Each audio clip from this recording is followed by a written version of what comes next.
against Ohio-based Roger Bacon, who currently sits at 3-2. It's a lovely 72 degrees here at Danville High School. Barely any clouds in the sky. We welcome you on this homecoming game to the IHSAA Sports Network broadcast. My name is Landon Kleindorfer, and to my right is former Northwestern center and Cathedral grad Jared Thomas. Jared, you have a little bit of experience playing out-of-state games.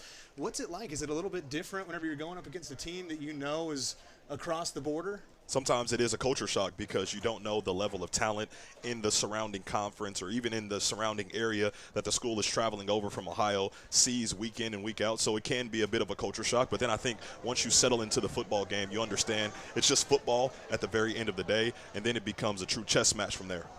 Well, we're going to have the coin toss coming up here. We're going to take a real quick break, and it'll be time for kickoff here from Danville High School. Don't go anywhere. It's IHSAA Sports Network.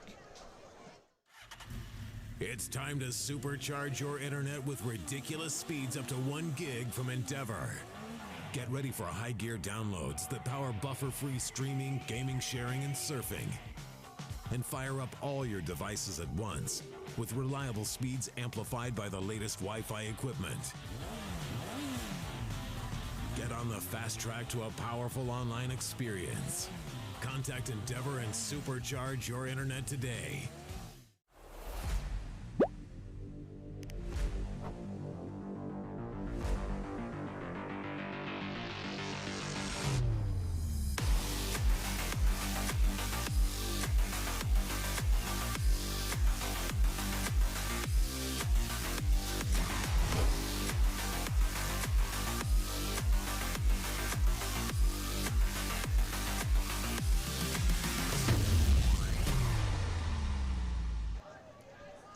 As we come back here, we'd like to thank our 3 major sponsors: Endeavor Communications, internet speeds up to 1 gig. Learn more at weendeavor.com. LIUNA, the proud members of the Indiana Laborers District Council and affiliate local unions who build Indiana. We are LIUNA. And Raising Cane's. Game days are better with Cane's. Raising Cane's Chicken Fingers. One love, as we are just about ready for kickoff here for the homecoming game for the Danville Warriors. And I wasn't sure, I didn't see who got the coin toss here, but this is a game, like you mentioned already, it's a big, maybe possible culture shock. You're going across the borders, but also an even bigger game with the homecoming parade and all the festivities. What goes into that? I mean, is there a little bit more hype coming into a game? At the end of the day, it's all distractions, things to get you sidetracked from the ultimate goal, which is just to go 1-0 tonight, another Friday night that these high schoolers have to be champions in their role and go get their team a victory. And so, as you said, there are so many things that can pull you away from the ultimate goal. So I'm always excited to see the initial part of these football games, just because depending on how you start the game is usually how you sustain yourself throughout the entirety of it. So I'm excited to see what both teams' responses are with all the travel for Roger Bacon and then all of the homecoming festivities for Danville. And we'll see what happens, because Roger Bacon going to start with the football here, as I mentioned, sitting at 3-2. The interesting things when you look at these two teams throughout this season so far, only 1 game's been decided by 1 score or less. It seems like it's been a lot of huge scores, big blowouts for wins or losses, as both of these teams are around 500. And that can easily be broken down into the simple fact of these Roger Bacon Spartans, they have a lot of guys that have to go both sides of the ball. So in those blowout games, it seems the talent from the other team has been too much in those blowout wins. So it'll be the defense starting things off for the Warriors, as this one kicked away and will be returned just short of the 10-yard line. And after a little bit of a push, looks like Roger Bacon going to start just past the 25-yard line, and the defense going to come out here for the Warriors. Talking about the defense, a few big players that I'm expecting to see, especially at the linebacker position. Porter Prather and Bryce Egan, both juniors. Prather so far this season, 36 total tackles, 7 tackles for loss. He's got a blocked punt as well, getting it done on the special team side. Egan, 57 total tackles, 2 for loss. He's got a quarterback hurry, half a sack, and a pick as well to his name. But the thing I love about what you said, Landon, is the top 3 tacklers that they have on their defense are all juniors. So they're playing with house money this year, knowing that they get them back next year. Going to be a run right up the middle to start things off, and a gain of a modest 5 yards. Make that 4 yards. to start it off for Roger Bacon, and also in that backfield, or in the secondary, that is, you've got defensive back, also a junior, like you were talking about, in Jacob Foltz. 3 interceptions so far this season, 4 pass defenses as well. So you've got a couple of key contributors on the defensive end. They're trying to get back over that hump of 500 as they move along through the season. And Griffin Hackelman is another name that you should pay attention to. As a defensive back, to be top 3 in tackles, that means a lot. And about how you play the game of football coming downhill from that safety position. Boot out to the left side, looking for the pass. There's nothing there. It's just going to be taken out of bounds. And so far, a really nice defensive stop here for your Warriors here to open this thing up on the homecoming game. One thing I know to be true about all Jamie Comer coached football teams here for the Danville Warriors, they're not going to beat themselves, and they're going to constantly focus on the little things, and that's just being balanced on both sides of the ball. So with this spread attack from this Roger Bacon Spartan team, expect the Warriors to be keyed in to whatever their keys are for their reads and everyone playing on a string. Smart takes a snap again. This is going to be a short pass out to the left side, and that's going to be a first down and more. Big gainer stepping out of bounds across the 50-yard line. As Smart, I don't think anybody actually got to him, but he went down after the pass. Still a back foot throw there. Just an empty protection by the Spartans. Smart drops back, as you can see, the blitzing backer right there, and that's why he's able to get it out to Jameer Mitchell on the perimeter, taking advantage of the blitzing linebacker, the other one going to the field, no one out to the boundary, and Mitchell able to scurry for a first down. Hurrying up to the line of scrimmage this time. Smart going to hand this one off, rush to the right side. A lot of white jerseys out in front, but good penetration, and it's a gain of 3. As you can see, Jerome Smith comes up a bit hobbled, grabbing at that right shoulder. That's a guy that ran big for them last week, 160 yards and 2 touchdowns. So if they're not without their other second head of the monster in the backfield, that could be a huge blow for the Spartans. The senior Jameer Mitchell comes into the game to replace him. And like you mentioned, that's not something you want to lose at any point, especially here in this early going of the game. First possession for the Spartans. Smart fakes the handoff, gets it outside. That one's going to be caught for a first down and more. Couple of nice moves, but not fooling the defense as that one moves the sticks. Liam Vargo being one of Braden Smart's favorite targets. A couple of touchdowns a week ago against New Richmond.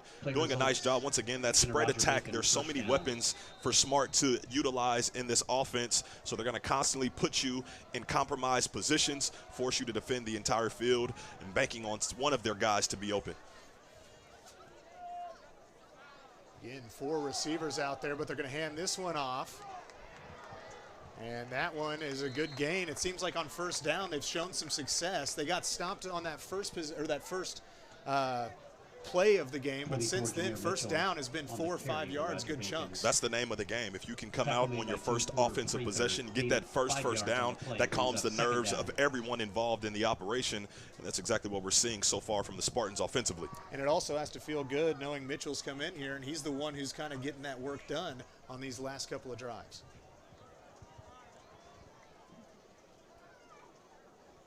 Smart taking snaps primarily from the shotgun. He's going to pass outside left side. They've attacked that left side each time that they've thrown, and it's been fruitful so far. It's another first down. We talk about at the start of the broadcast how these Roger Bacon Spartans go on both sides of the ball. Evan Otto, someone that Smart looks to in the receiving part of the game, is also one of their guys that handles some of the kicking duties. And you can see the sideline next time the camera pans there. Not a lot of guys on that sideline, so not a lot of depth at key positions. So everyone, Coach Blout, head coach of this football team, banking on everyone contributing, no matter if they're within the state of Ohio or travel across state lines. Going to be another pass, this one toward the end zone. There's 2 defenders there, and that one's intercepted in the end zone. Throwing into double coverage, not a great idea, and it's a turnover to start things off for the Danville Warriors. Smart pass is intercepted by 28, Jacob Holtz. Don't love the pass from Braden Warriors Smart at the take quarterback over. position, First and understanding 10. there wasn't really anyone there to take advantage of. He actually had Christian Bird in the flat that I would have liked to see him take advantage of. But the other part of that is Jacob Holtz. You talked about it. Leads the team with interceptions. He gets number 4 on this, bailing out into zone coverage, saw it the whole way, and then made a play on the football, getting interception number 4 on the season to get the crowd involved on homecoming. You mentioned that the flat was open. Sometimes, you know, these high school players, they get a little frustrated. There's a few short passes, some short runs, wanting it all right there, and it ends up being a turnover. And we'll see what the offense can do here in response following that turnover. Going to be a quick handoff up the middle and a nice gain to start it off. Going back to that defensive stop by Danville, if you look at the tape for them and what Roger Bacon did this season against Archbishop McNicholas, they didn't score. And in that game, they only ran for 10 yards on the ground, but it was 2 interceptions. One of those, as you see in the early parts of this game, not a good recipe for the Spartans. So started well, driving the field, but then giving the ball through a gift early part of that first drive.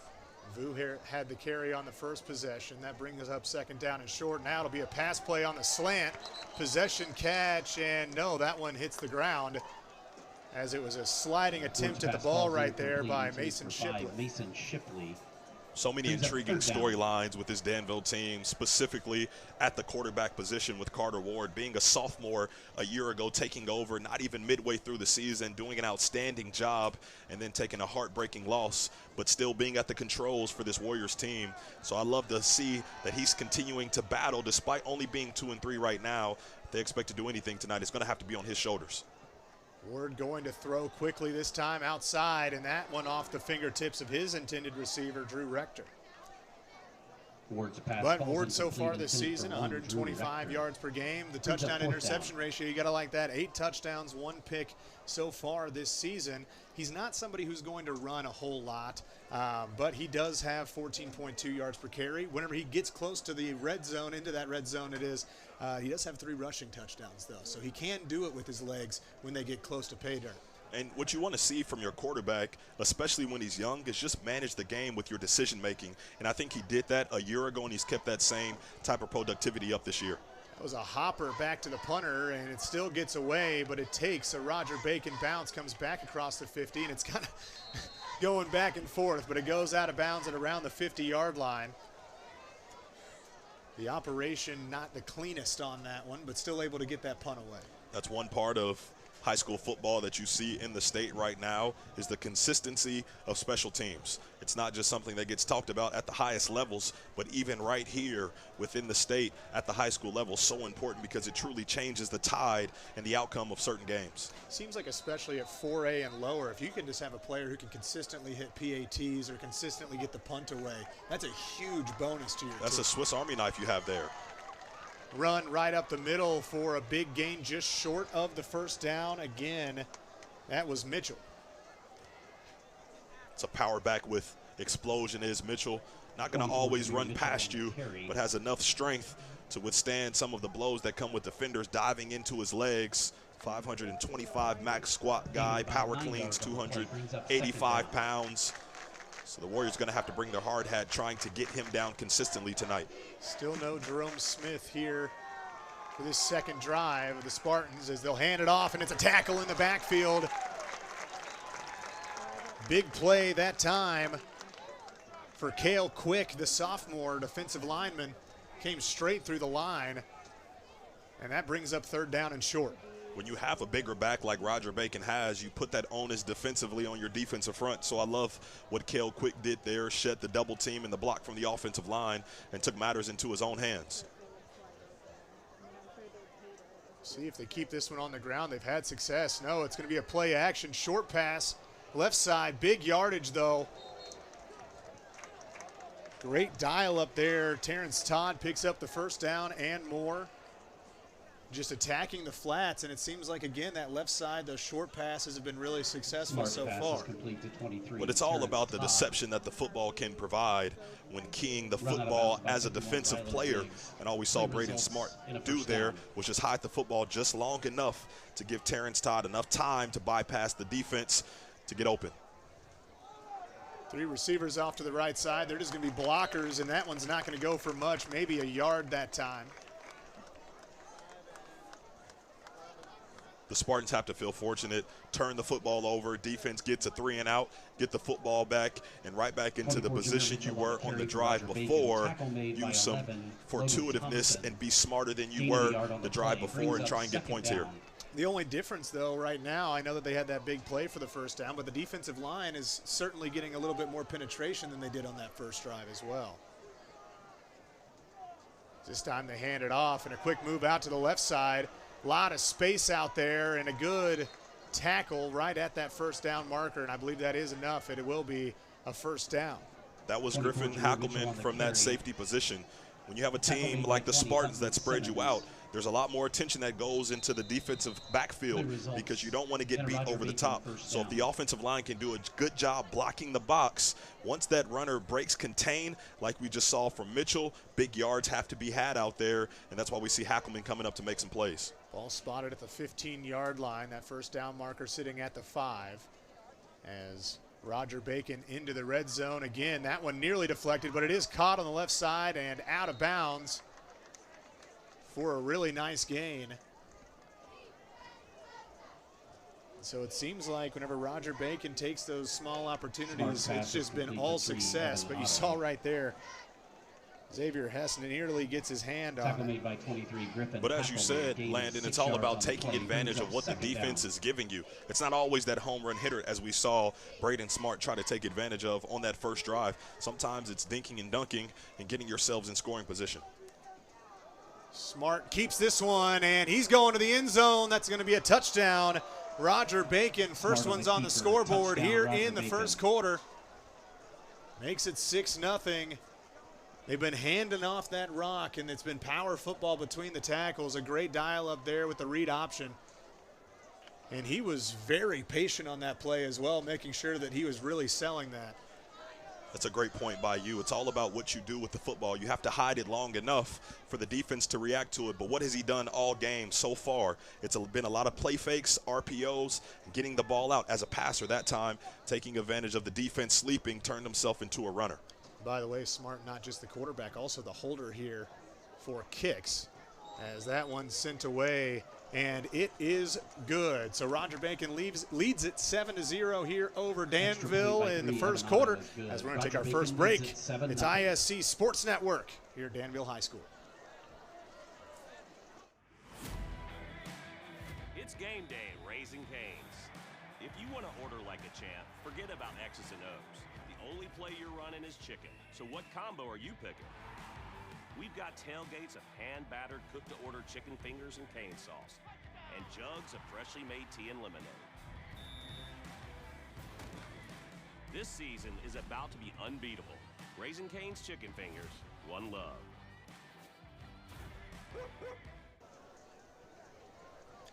7-0 our score. The Warriors trailing after a read option play for Bubba Smart, and he finds pay dirt. So now the offense going to have to find something. We saw a little bit from them. It was a 3-and-out after the turnover. What are you expecting out of this offense if they're going to try to move the ball down the field? I don't think anything they did on that first drive is something to be upset about. They ran the ball effectively on first down. It was actually a slant pattern to Mason Shipley that he dropped that would have put them in 3rd and short at worst. So I think it's just about executing the little things, tightening the screws on this next drive.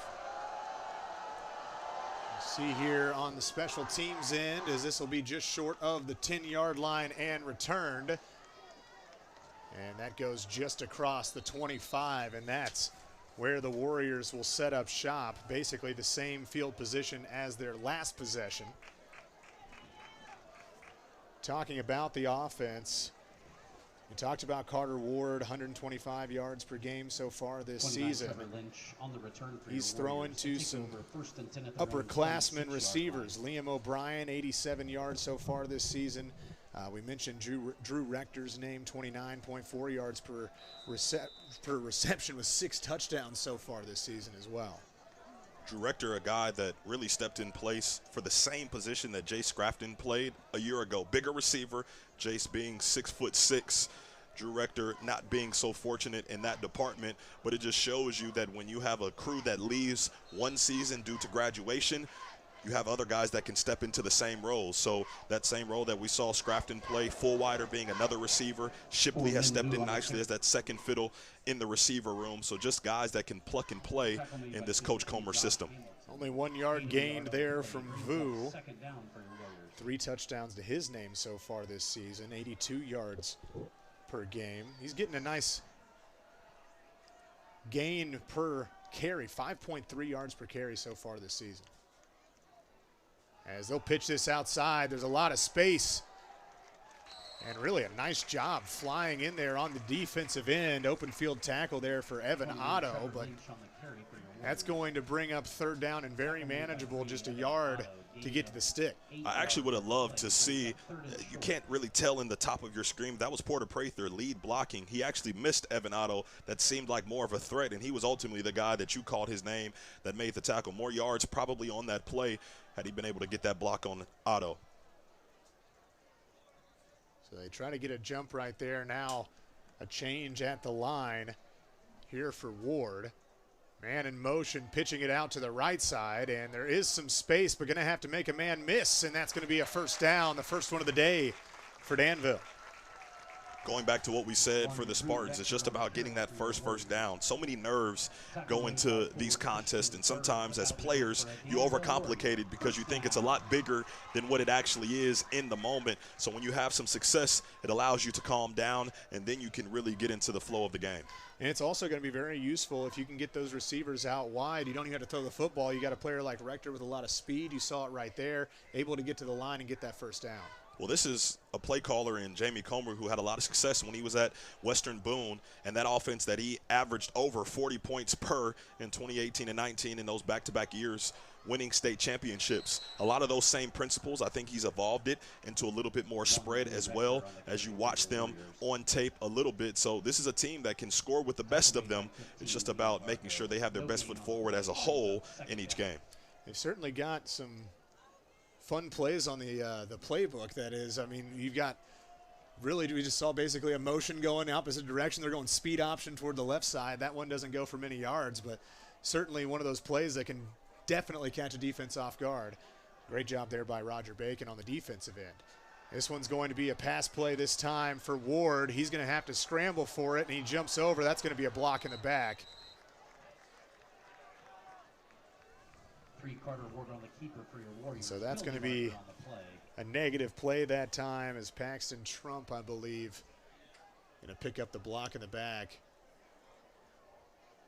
Likely would have been a tackle behind the line of scrimmage had that not happened.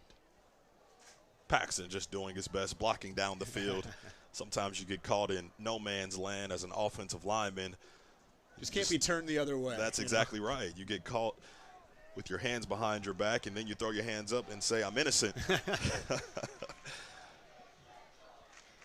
So that's going to bring up 2nd down and long, 2nd down and 20 this time for the Warriors.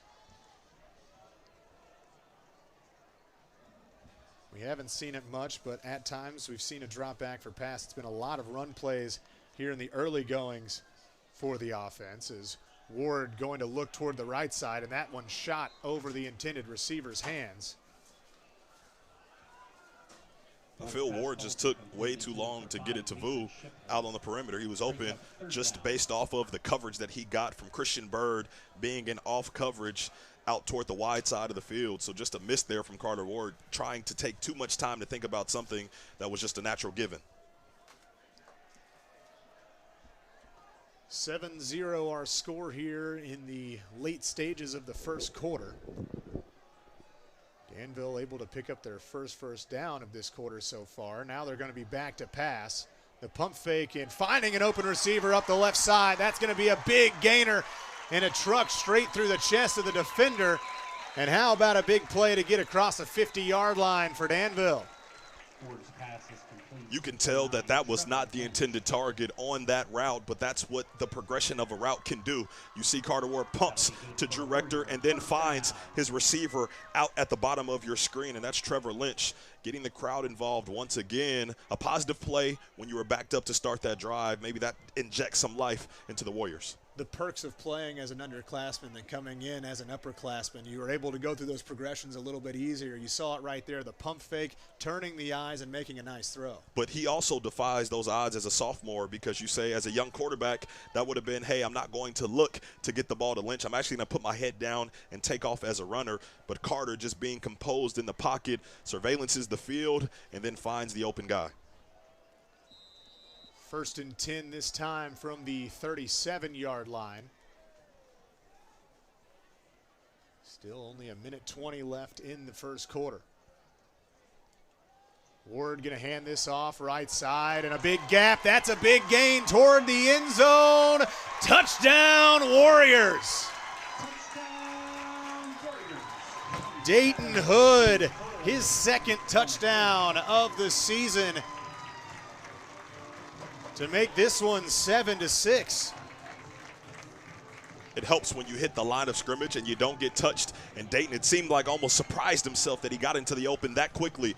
Credit to his offensive line, carving out the way for him to explode for that massive touchdown. And he's a big back, so once he gets to those safeties, if they're next to him, they're not going to be able to make that play. And you saw it right there as he tumbled in. And now they push toward the line, and two-point conversion is good. So now it's a lead for Danville. How about that? Just a phenomenal job by the Warriors, staying focused, facing some adversity to start the game on offense, but then responding emphatically with that run from Dayton Hood, doing a nice job being that second running back in Ethan Wooten's absence, who was that second guy just a year ago, but Hood stepped in nicely so far, gets him over 200 yards for the season on the ground. Now, you spotted it on the offensive side on that first possession that they really showed that they had the ability to move the football. It was just a couple of mistakes. You know, they had that great first down carry, the drop, and it just didn't kind of work out for them. Big plays are going to kind of eliminate those errors whenever you can just tumble down the field on that drive. It helps in those moments where you need a big play and you can lean on something that's not so fancy, that's not as extravagant or fancy looking, and your offensive line, just to lean on them in times of need, and they provide big plays. So now a different vibe around here is getting a little quiet as the lead was just 7-0. Now you get that two-point conversion, your home team leading here on homecoming. Is there a chip knowing that you're battling in an Indiana versus Ohio game? Onside kick this time goes toward the 50, a fight for it. And I don't see how this could be Danville's ball. Yeah, the flag going to come out. Unfortunate, the ball actually came back and bounced off the face mask of the kicker. So the penalty flag comes out, and you see it, just unfortunate, because overall they did fool Roger Bacon. They had a nice jump on it with numbers. Great eye by the officials, seeing the illegal touching. For those watching, that football has to travel 10 yards on an onside kick attempt before the kicking team can touch that football. That was not the case for Danville. And so an attempt to steal a possession and get the ball back turns into better field position for the Spartans. And so the Spartans already going to be starting across the 50-yard line. Roger Bacon takes over 1st and 10 at the on their last scoring drive. They started around the 50 as well. And so, again, good field position here for Roger Bacon.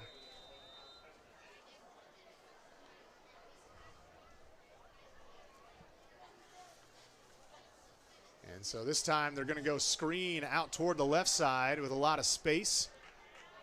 And a nice first down play, picks up 8 yards as Christian Bird, the senior. Landon, so many times when offenses go in motion, it's nothing for any other reason than just to see if the defense is going to react. And everybody knows that if the motion guy goes and no one moves, that's zone coverage. That was a good recognition by Braden Smart, seeing that no one moved and getting the ball out to the perimeter quickly to Christian Bird. And that's another free 8 yards on first down. come out spreading it out a little bit. 3 receivers over here on the short side, or on the near side, I should say. But it will be a handoff and a tackle right at the line of scrimmage, falling forward for a gain of 1 that time was Mitchell.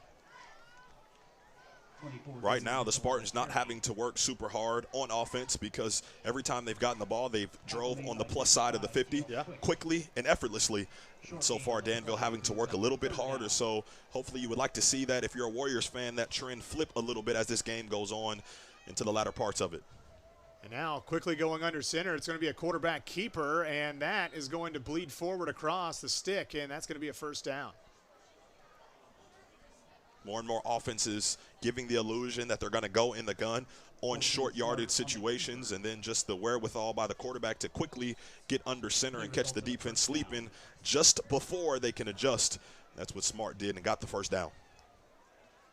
And the clock is going to tick on this one, and that's going to do it for the first quarter. 8-7 the score. The Warriors on top, but Roger Bacon already across the 50-yard line and hunting for the end zone.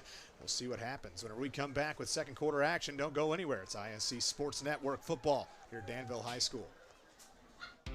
Want lightning fast internet speeds? Choose Endeavor. Go from slow to whoa. From last to fast. And wait to great. Endeavor Communications is bringing the fastest internet speed in Indiana to your town, so you can download huge files in a flash, stream videos at blazing speeds, and game online faster than you thought possible. Think fast and contact Endeavor Communications today at join.weendeavor.com. This game is proudly sponsored by Endeavor Communications. Endeavor Communications doesn't just provide ordinary old internet service. Their blazing fast, high-speed, fiber-based service is a game changer. Don't settle for less. Switch to Endeavor for the winning play in connectivity. Visit weendeavor.com or call 1-800-922-6677. Endeavor Internet, your fiber connection, your victory. You mentioned it just before the break. Already across the 50-yard line, a little bit lower pressure here for Roger Bacon. Now it's first down and 10 across the 40-yard line. Defense needs to get a stop right here if they're going to try to battle with this team who's already had great field position, it seems like, every possession. Just talking about getting in position to score for the Spartans, they've gotten whatever they wanted. Now, to the credit of the Danville Warriors, they took one of those opportunities away when you see the interception from Jacob Fultz at the end of that first offensive possession for Roger Bacon. But you want to see their defense get a stop the grittier way, and that's getting in the backfield like we see here. That's a great job as it's a tackle in the backfield for a big loss there on first down to get things started here in the second quarter. Momentum play is... It was Vargo with the carry trying to get something to the outside. Just took too long to develop, and the line came straight through. But that's a credit to that defensive line up front for the Danville Warriors, and Malachi Lane setting the edge to the field. When you set that edge, it forces the ball carrier to bubble the football out, allowing everyone else to pursue to the football. Second down and 16 after that big stop. Seems like every time they spread the ball out, it's typically a run play, but this time dropping back to pass, throwing this one down the field. Open receiver, that is caught.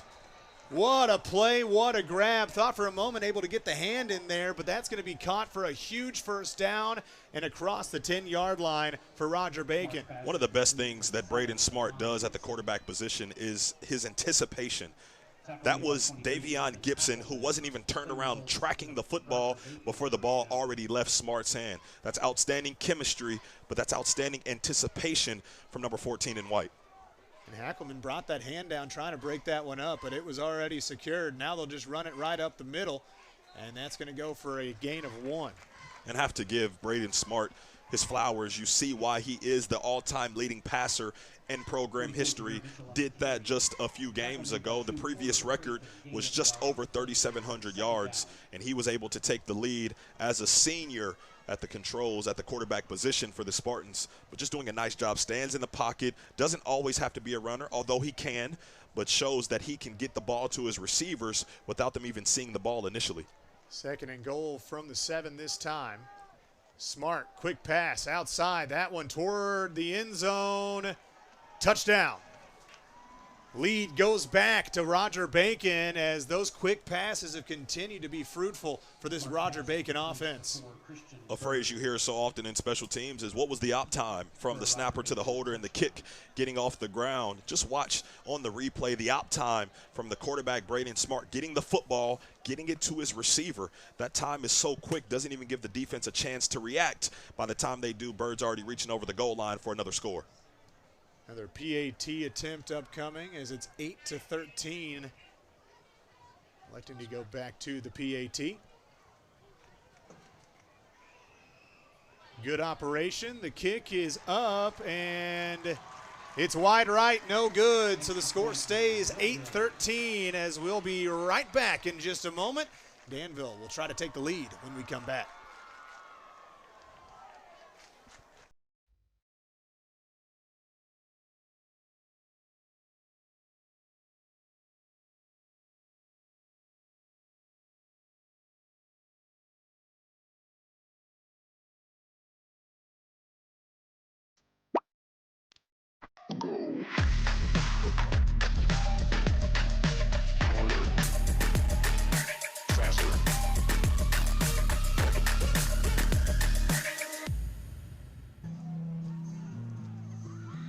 This game is brought to you by LIUNA, the 12,000 Hoosier men and women with Laborers District Council and affiliated local unions that build in Indiana.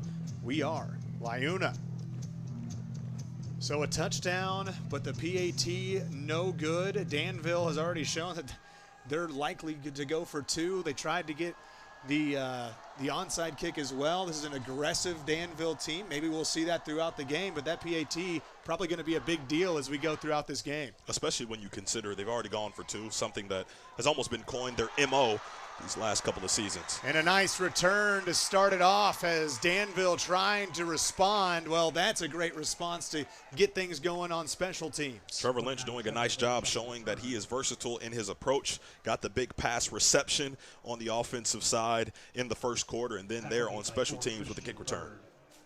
So the offense comes back out here. Are you just looking for more of the same? I mean, you're trying to get that great first down and also just trying to get the passing game in when you can? Yeah, absolutely. They haven't done anything to stop you thus far. You've run the ball effectively. You've passed the ball down the field effectively. You just have to stay on schedule, I think, has been the biggest hurdle for the Warriors to clear on offense. A lot of blockers on the line this time for the Warriors as they pitch it out to the left side. Ton of space across the 50-yard line on the carry.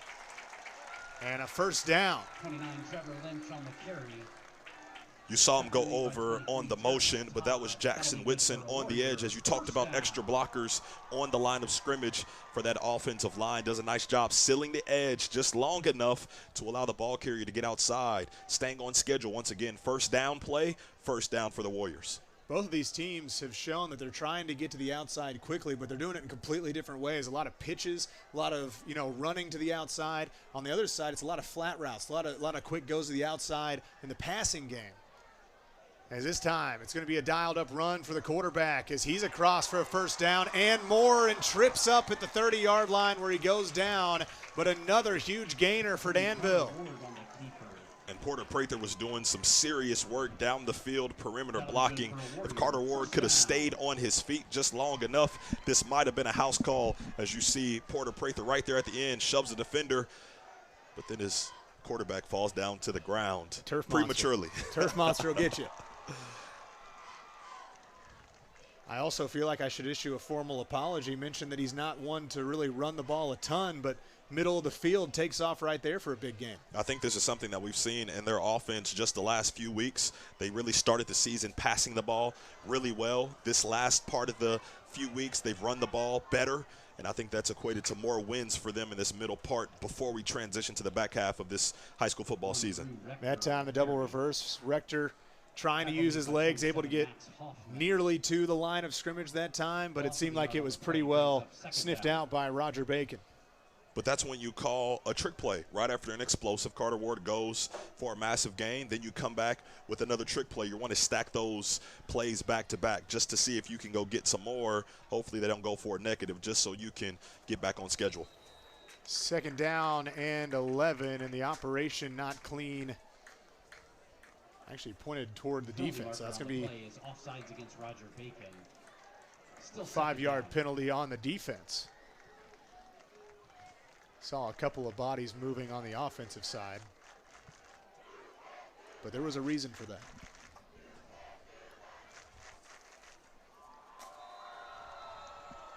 So despite losing the yard on that play, you're still getting that 5-yard gain. Helpful after the penalty. 2nd down and 6, and a whistle timeout going to be taken here from Roger Bacon. So didn't like something out there on the defensive end, and so far we've seen a lot of movement here from Danville. Just doing a nice job, as you said. Danville taking advantage of the runs going to the perimeter. For Roger Bacon on offense, they're taking advantage of short throws out to the perimeter. And all that really means, if we were to dumb it down, is they're just taking advantage of open space. There's open space on every defense. You just have to find them through your film study, your preparation, and that game plan for that specific week. And then when you get to the game, it's all about execution. So whenever you're a team on the defensive side, you're playing a little bit further back, you're giving up those 5-yard plays. Is that really a defense that's trying to get the ball back through turnovers? I mean, they're trying to force something over the top, because it seems like that's what we've seen from both of these defenses. Keep everything in front of you. Sometimes people don't love it because you're not being aggressive, but oftentimes when you're aggressive, you leave holes on the back end to allow receivers and other skilled players to get behind you. So you keep everything in front of you until you get to the red zone, where the field shrinks and condenses, and then you don't have to defend as much, and that's when you start to play the real defense. Coming out of the timeout, 2nd down and 6, just under 8 minutes to go here in this first half.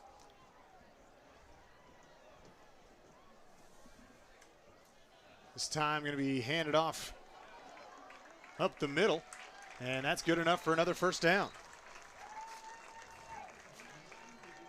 One of the things I love about Min Vu, a guy that I've gotten a chance to watch for a couple of years now, he's not going to do anything flashy besides run behind his pads, constantly going north and south. That speaks to why he is already over 400 yards rushing as the senior in that backfield, just always doing a nice job getting the yards that are in front of him. A lot of movement once again, moving everybody over left to right. A lot of blockers at the line of scrimmage again. This is going to be a handoff up the middle again. And that's exactly what you're trying to get, 4 yards on 1st down. I talked about that offensive formation for Jamie Comer coming from Western Boone, the wing T principles, that backfield action looking like a T, whether they're in wings on the perimeter of the tackles or they're in the backfield, just presenting so many different options for the quarterback to take advantage of, starting with either a dive or a pitch out to the perimeter, which is what we've seen so far in this one. 2nd down and 7. Another handoff, and that brings up 3rd and manageable. And so what's the logic behind throwing the pitch out to the perimeter? Well, you soften the defense up and they start worrying about covering their own behind on the outside, and then you hit them with the dive, which is the same type of play that we saw Dayton Hood take advantage of for the lone score for Danville in that 1st quarter. And so far it's been a beautiful job just getting chunks each time that they're carrying the football between the tackles in this game.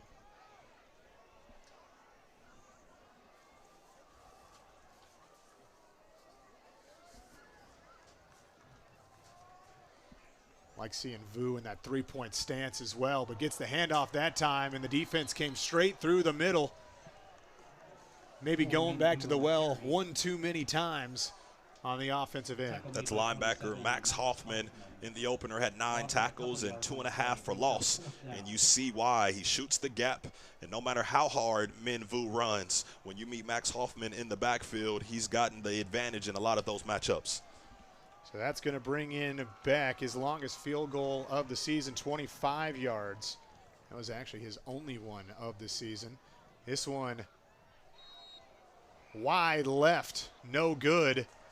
And so the score remains 13-8. Didn't go for the PAT, but that time they try to get the field goal, and that's going to be given right back to Roger Bacon. But if we're all watching the same game that's going on right in front of us, Coach Comer understands this offense for the Spartans has gotten whatever they wanted. They've driven down the field every single time, aside from the first drive when they threw the interception. So when you get down in scoring positions, if you can't score a touchdown, you have to go for points just to keep yourself in it, because right now defensively they haven't been able to stop the Spartans. But even on that possession where they did turn the ball over, they were able to move the ball down the field. It was just a matter of taking a shot and an opportunity that wasn't really there. That's exactly right. That's part of understanding your football team and what's gone on so far in the early parts of this contest. And a credit to Coach Comer, just putting his team in the best position to win. Quick pass out to the right side, and the strategy stays the same. Move the ball quickly and get it outside, and that's a 4-yard gain to start it off from the 20. As I already talked about, a spread type of offensive formation for the Spartans, which means there are going to be multiple receivers detached from the offensive line. Not a lot of tight ends involved near and around the line of scrimmage. And they have so many different schemes that they can hit you with throughout a spread attack, which means if they spread you out and they're able to take advantage in the box with run plays, there's a lot of space to be had. This time they do carry it, the rock right up the middle, and that goes for a gain of 2. So an opportunity here to get off the field for the defense if they're able to get this stop. 3rd down and 4. Hit first by 7, Seth Dennison. Gain of a couple yards on I will say on the last couple of quick passes, it seems like, it's one read, get the ball out quickly. The defense has had a hand that's been around the area of that pass. You start picking up on those plays, and there is only one read. It can be dangerous for the offense. 100%, but to lean on a defensive lineman batting a ball down when your defensive secondary is playing off coverage is a slippery slope. This time, Smart drops back to pass, finds the right side, and that's good enough for the first down. Just an out route that time, and it was caught by the halfback Mitchell. Mitchell gets the credit for the first down, but that was really Davion Gibson that set Mitchell up for that one. It was his route that took the DB in the perimeter out to the field, out of that open zone, and allowed Mitchell to catch and get forward for the first down. Right around 4 minutes of play left here in the first half. Danville will get the ball to start off the second half as that run squeaked through. Looked like it was going to be a tackle at the line of scrimmage, but just continuing to fight forward for about 4 yards. But that's Malachi Lane again, that defensive end in this defensive structure, doing a nice job. Being the end man on the line of scrimmage a lot of times isn't blocked on the backside of plays, able to squeeze down long enough and wrap up Mitchell and get him down, because if he hadn't, Mitchell, I think, would still be running. 2nd down and 6. Smart hands this one off. Again, right side, a lot of open space across the 50-yard line now for Roger Bacon. And like you mentioned, is getting everything that they can get right now on the offensive end. And the defense just looking for something to plug it up. I'm not really sure what it is that's going to be able to get that stop based on the way that this scheme runs for the defense. You're just putting a lot of pressure on your box defenders. Hey, it's you guys against that offensive line. Someone has to make a play, or we have to take artillery from the outside and bring it in the box, but then we become vulnerable on the perimeter. So it's just a chess match going on right now. Faking the handoff that time. Ball is caught, and a flag thrown here on our side of the field. Smart's pass is complete to 23, Terrence Todd. It almost looked like the official maybe pointing toward the Danville side of things. Or was it an illegal motion? I think they may have gotten illegal man downfield. That's what I thought. It's one thing about that run-pass option effect on the offensive line when you're looking to take advantage of a throw after selling the run. Sometimes those big guys get excited to get downfield and throw some blocks and spring one. And so what could have been 2nd down and short ends up being 1st and 15 for the Spartans. And although it is a mistake on the offensive side, it's a bit of a break here for the defense. They're back across the 50-yard line. You have an opportunity where they're going to need some extra yardage here. Again, same play as it goes right back to the original line of scrimmage. And identical to what we saw. Maybe the ball came out a little bit quicker so that man can't get downfield. I wouldn't be surprised if the Spartans go back to that same offensive set. Maybe not on this drive, but in the ensuing ones, just because Davion Gibson would have been wide open. With the anticipation that Braden Smart plays with, he was flying past the secondary, and it was there. Don't take it on the first one, but you make a little asterisk next to it if you're the play caller over there for Roger Bacon, and get back to it at a later point. Smart going toward the left, heaves this one up in the air, and that is incomplete, but a flag going to come in here, and I have a feeling that's going to be on Danville. There was some contact and hand fighting. And Otto, the intended receiver, went down before the ball got there.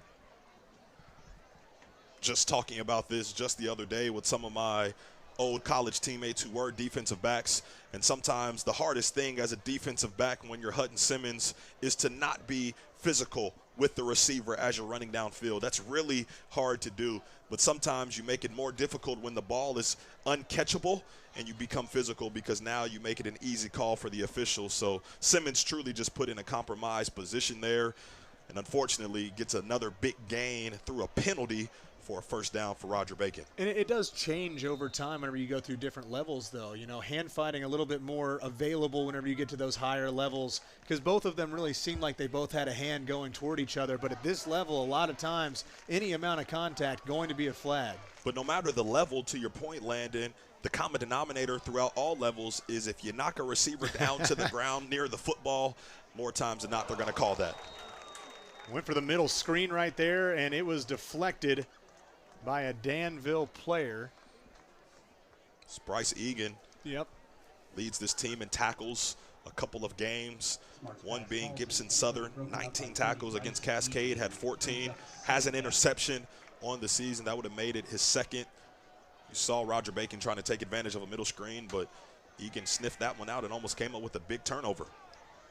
2nd down and 10, just short of that 30-yard line. Passing play here, right side, and maybe fortunate that that was off the mark, because the defense was right on that one. That ball got jumped on. Had that been on the mark, maybe going the opposite direction for 6. It almost felt like Gibson wasn't even prepared to take that one because he felt like he was covered. But Smart just throwing a rocket, seeing what he could get. But nice job by Gibson, not even fighting for that one as it was far and away outside. 3rd down and 10. Another opportunity here for the Danville defense. And with 2:24, still an opportunity for the offense to come out and make a play. But the out route right there, right at the stick. And that's a first down, I believe. Yes, they will move the sticks forward. Maybe. Yeah, it looks like, yeah, they're going to call it short.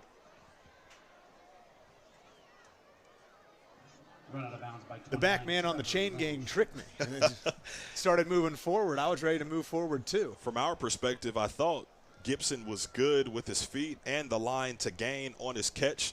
Officials thought of it otherwise, about to praise the offense for doing a nice job of getting to the sticks in the line to gain, but called differently down on the field. So now we have a 4th down opportunity for a stop and then for a conversion if you're Roger Bacon. Now, the last time we saw Smart go into the shotgun, run up quickly to the line for the QB sneak, this time just quickly under center, and a flag going to come in.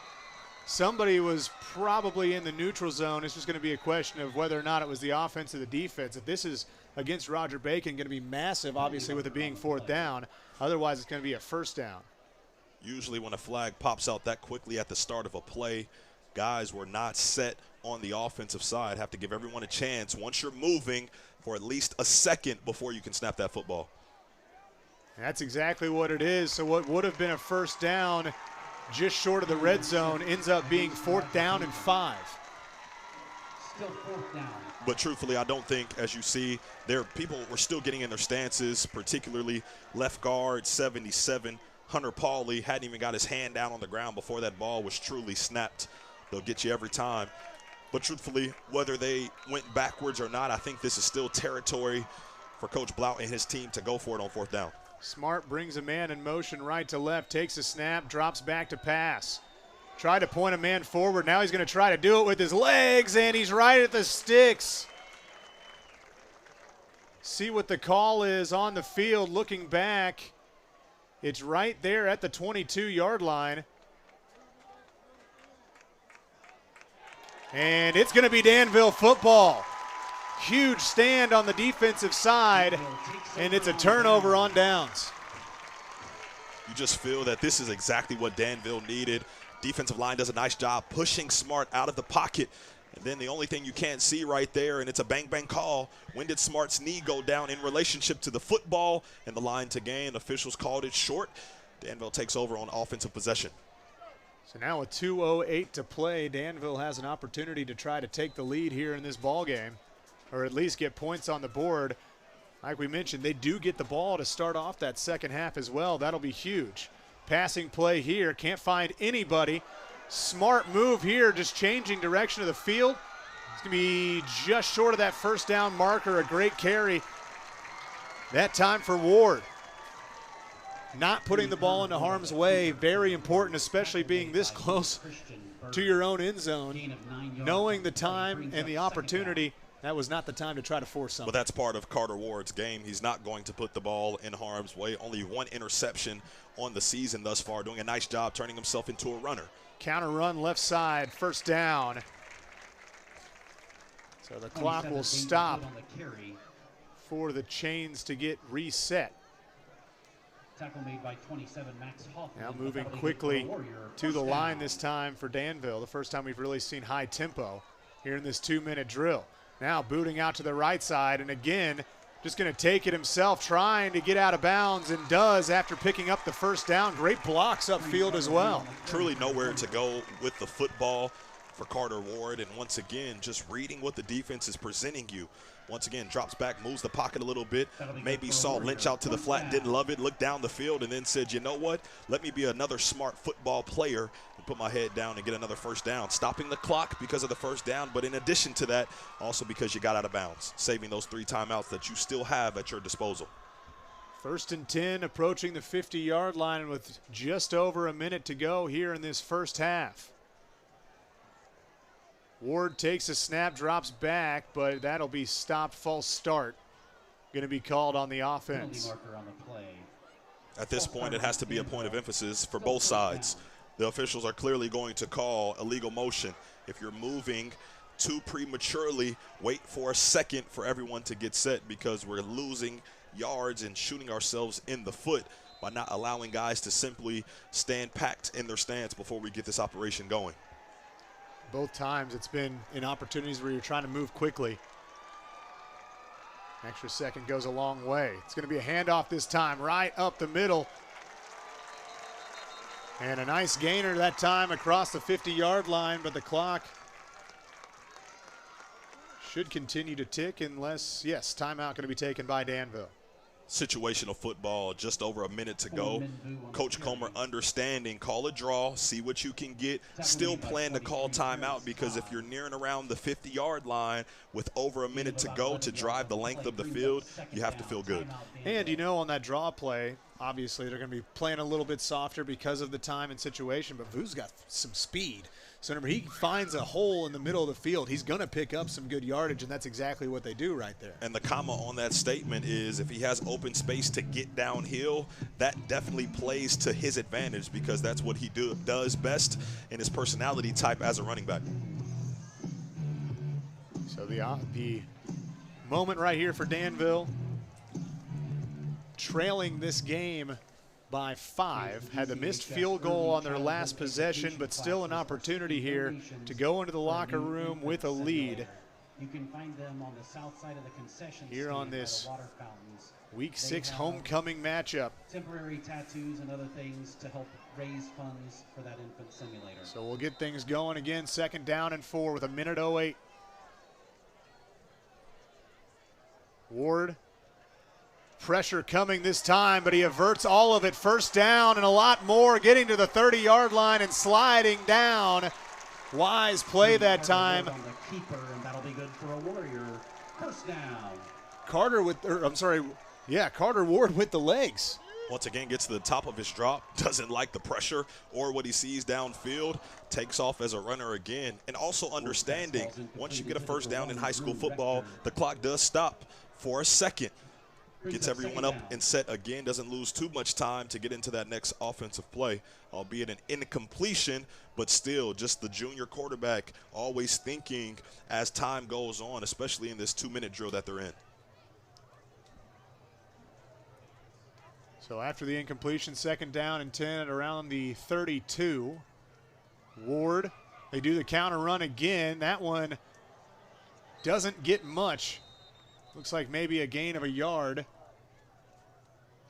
And timeout, I believe, taken again here for Danville. Trying to preserve some clock here. It'll be 3rd down and 8. We've seen the draw play be successful, but going to the air, not so much. It's been a lot of scrambling plays for Ward. Do they try to go to the air again, or are they going to try to do this on the ground, maybe bounce it out to the outside? This is all going to be about content creation for Coach Comer.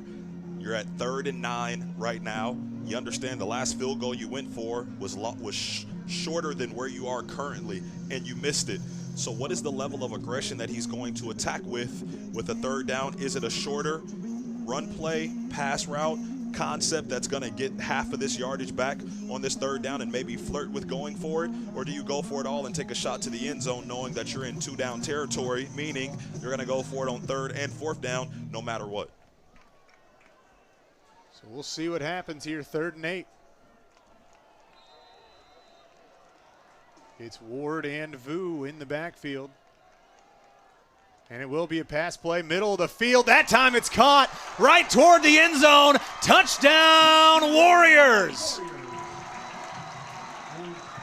I didn't have that play. That's not what I was expecting right there. Just right up the seam. But beautiful. It was a motion out of the backfield, and that was enough to occupy the 2nd-level defender that allowed, there's that guy again, Trevor Lynch, getting into the open crescent of that defense, catching the football, going for a big play. Once again, I think a play call that was going to be a 4th down, go for it type of situation anyways. Right. No need when you get the touchdown. And, you know, the big thing, too, it's the sophomore coming in clutch this time to give your team the lead. It's a homecoming game, out of state, a lot of pressure, and that wasn't an easy catch. He had to completely turn around, switch his feet around, then took contact, still able to stay on his feet and get to the end zone. That's called a guy who is fearless. Understanding when you play in that inside slot position at receiver, there are some times that you just flat out have to take some licks. That time Lynch was able to elude that lick and get in for the big score. So they stop here. I didn't see, I believe there was a timeout taken. It was a timeout from Coach Comer. Probably just wanted to see what he was going to get from the Spartans on defense on that extra point look. Called timeout, maybe another 2-point conversion attempt here. They do have the ball spotted there. They came out and got the T as well. I'd say that's the best indicator. But it's a 1-point lead, trying to make it a field goal game. As Ward will be going under center this time.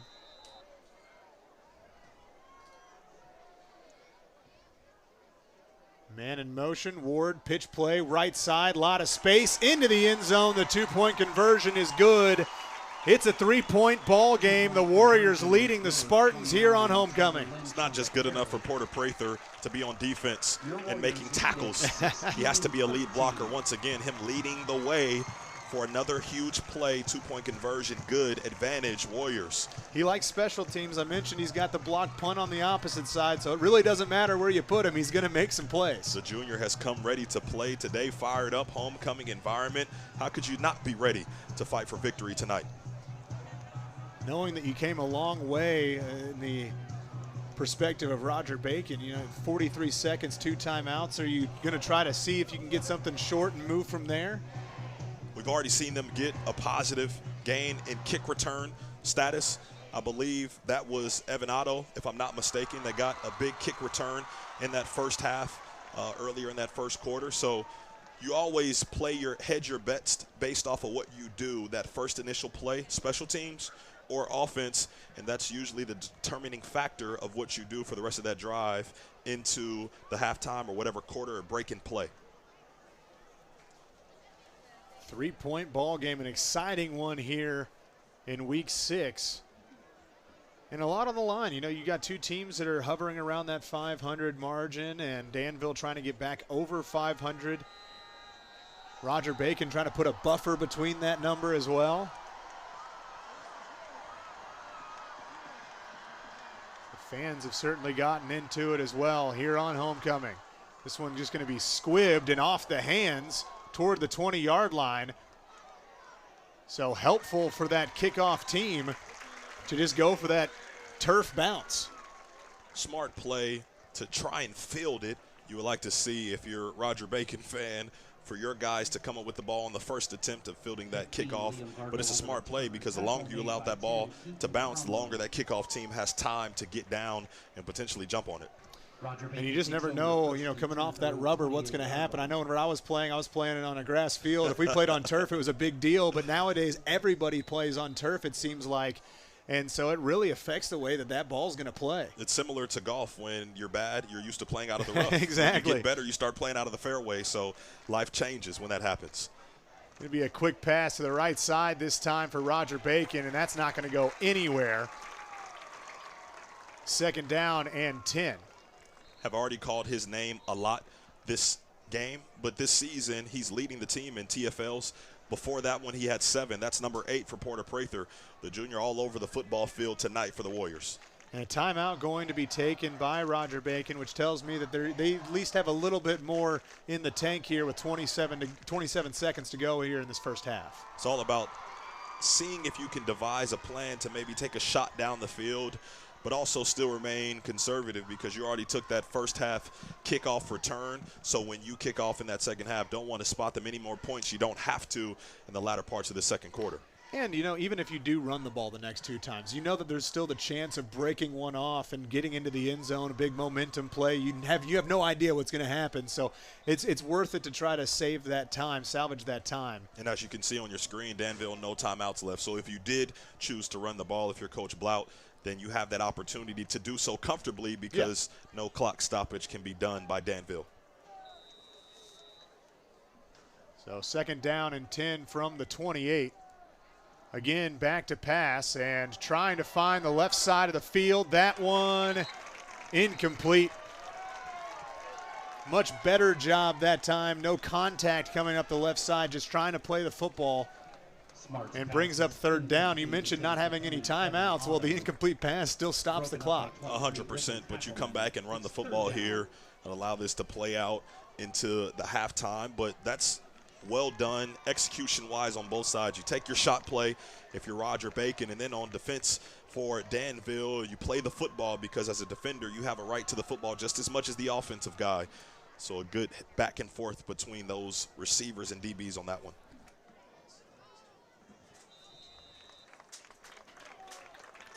Just kneeling the football that time, and that will do it for this first half as the clock ticks. 13-16. Danville has the lead. What's your biggest takeaway? I just saw a back and forth.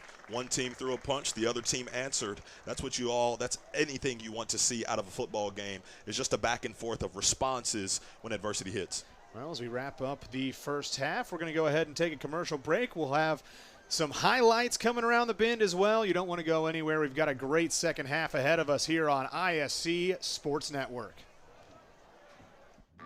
Food, shelter, fast Wi-Fi. It's all we really need. Good thing Endeavor has the fast, reliable internet it takes to power all the Wi-Fi hungry gadgets in your home. All at once.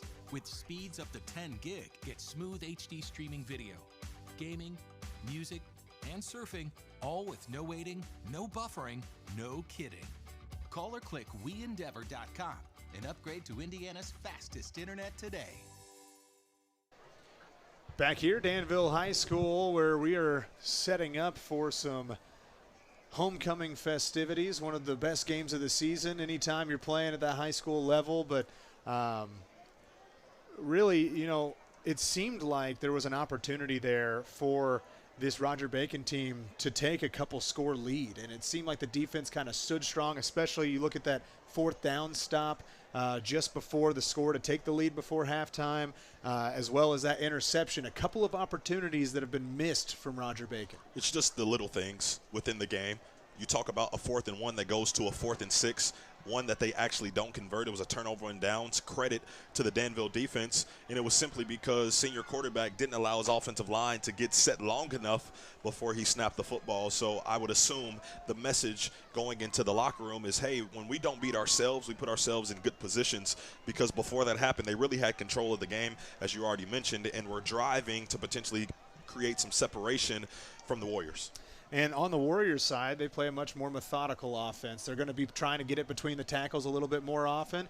That can be great. You're going to wear down the other team, but at the same time, that can also lead to some possessions where maybe you aren't able to get those first downs. And so it'll be curious to see which one of these defenses breaks in the biggest way, because I feel like that's what's going to end up happening. This is going to be a close game throughout. We're seeing the tale of two different narratives. For Roger Bacon, they're getting whatever they want, aside from the turnover, and then the second turnover, the turnover on downs, all things that they did to prevent themselves from being successful. But then for Danville, I see a lot of all scripting going on right now for the quarterback and Carter Ward, and how they've been able to want to run the football or maybe throw the football down the field. And it's been Carter being the protagonist, taking matters into his own hands, turning himself into a runner, and finding some success there. And we're going to go ahead and send it down to the field with the PA announcer here for the homecoming festivities.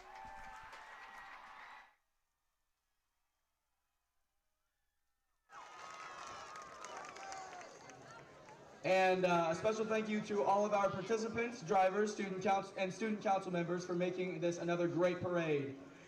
Now please welcome the 2025 homecoming court.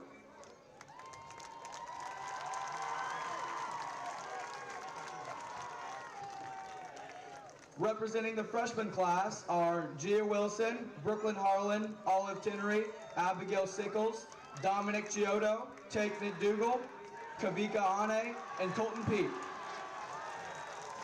Representing our sophomore class is Wyatt Tinnery, Evan Beck, Trevor Lynch, Aiden Archer, Cecilia Prather, Izzy Schwartz, Bristol Tinnery, and Jillian Conrad.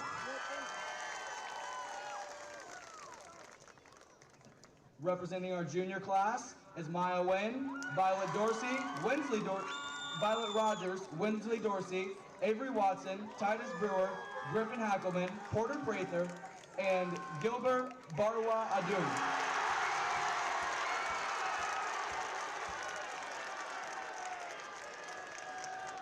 And for our senior class is Miles Hudson, Owen Bickle, Malachi Lane, Seth Dennison, Grace Green, Sylvie French, Ava Wallace, and Cassie Thompson.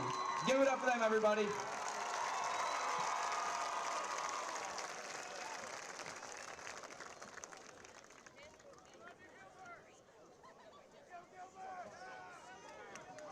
Alrighty, the moment you've all been waiting for. I'll now be announcing your princes and princesses, and then your king and queen. The freshman class prince is Tate McDougal. Our freshman class princess is Olivia Tinnery. Our sophomore class prince is Aiden Archer. Our sophomore class princess is Jillian Conrad. Our junior class prince is Gilbert Bawa Adum. And our junior class princess is Violet Rogers.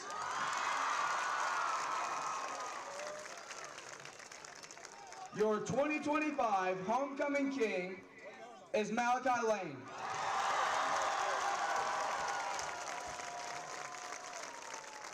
Your 2025 homecoming queen is Grace Green.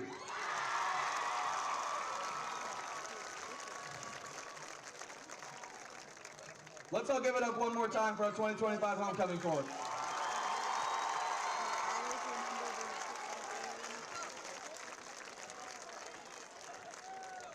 And finally, for the class float competition, 4th place goes to the junior class. 3rd place goes to the senior class. 2nd place goes to the freshman class, and first place goes to the sophomore class. Give it up for them, everybody.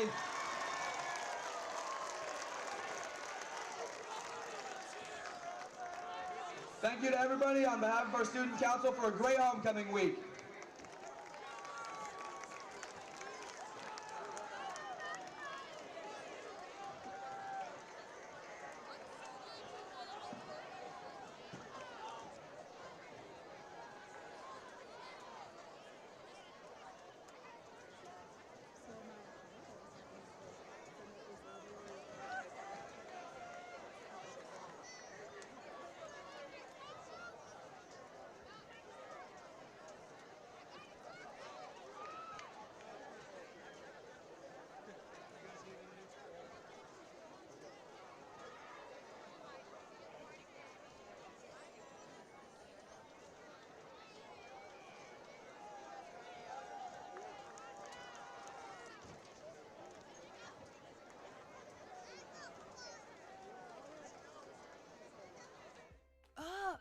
Again? Tortured by technology? Have no fear. Endeavor is here with Speed Geeks. Our Speed Geeks are expert technicians ready to rescue you from technology troubles.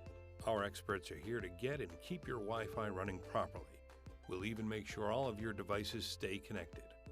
Give us a call or visit weendeavor.com to see if you're in our service area.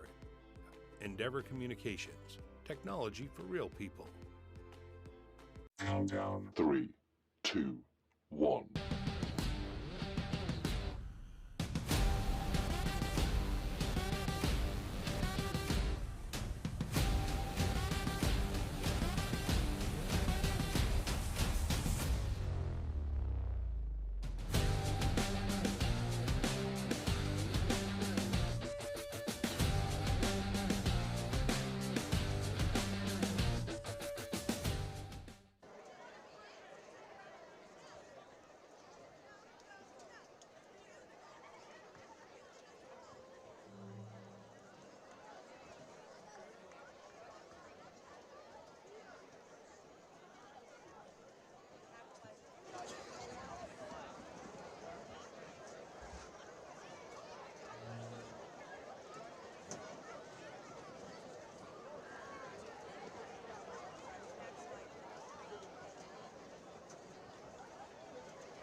Again?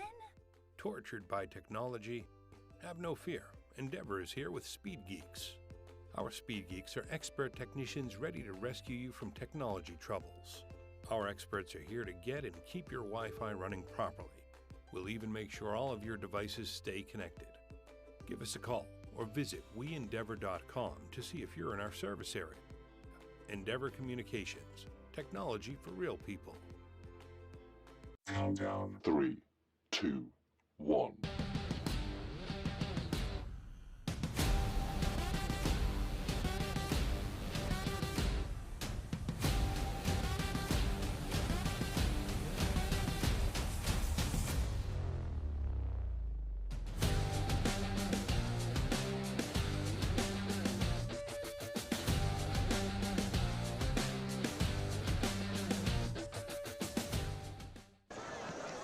Welcome back on this homecoming game, 16-13.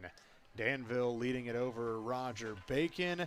And right now it seems like, Roger Bacon, they've had the opportunities, but there have been a couple of times whenever they haven't gotten the job done on one play and it's decided and basically led to points for Danville. There's only so many times that you can say Roger Bacon is getting whatever they want before you have to give credit to the Danville defense for taking away those opportunities to get even more. First drive, I think about the interception that we saw from Smart on the sideline, throwing it essentially to Jacob Foltz for his 4th interception of the season. And then right there before the end of the half, and honestly before Danville marched the field and scored again to take the lead, the defense creating another stop, 4th and 6, stopping Smart just short of the line to gain. So as much as we want to give credit to Roger Bacon, they deserve it, but so does the Danville defense, because when they've needed to make a big play, they've done what defenses have to do, and that's create turnovers and stops.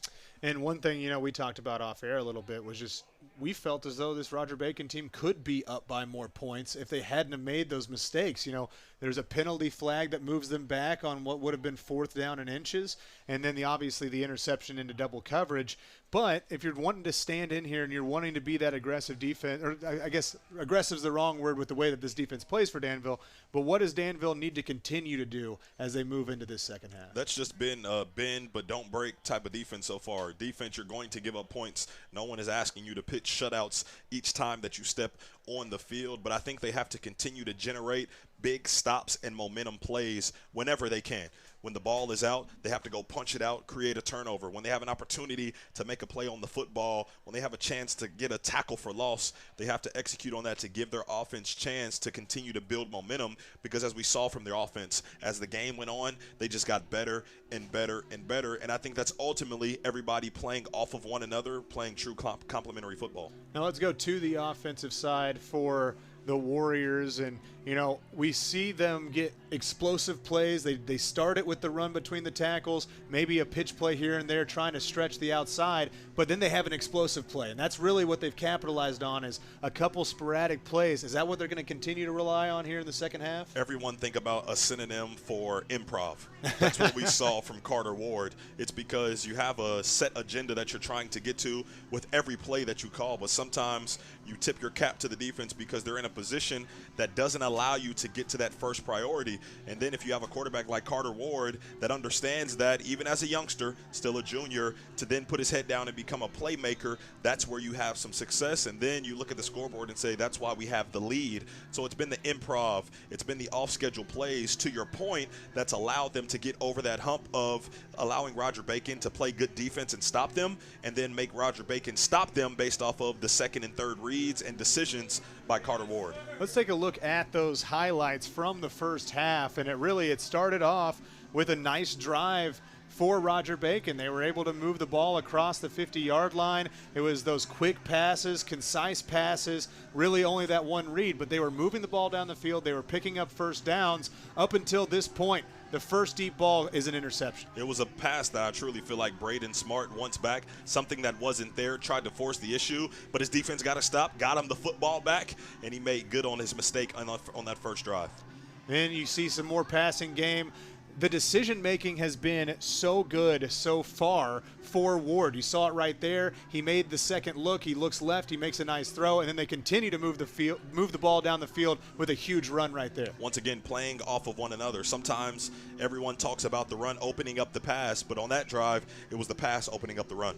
Then the response on the other end gets the lead back for Roger Bacon, and a phenomenal play just before halftime right there.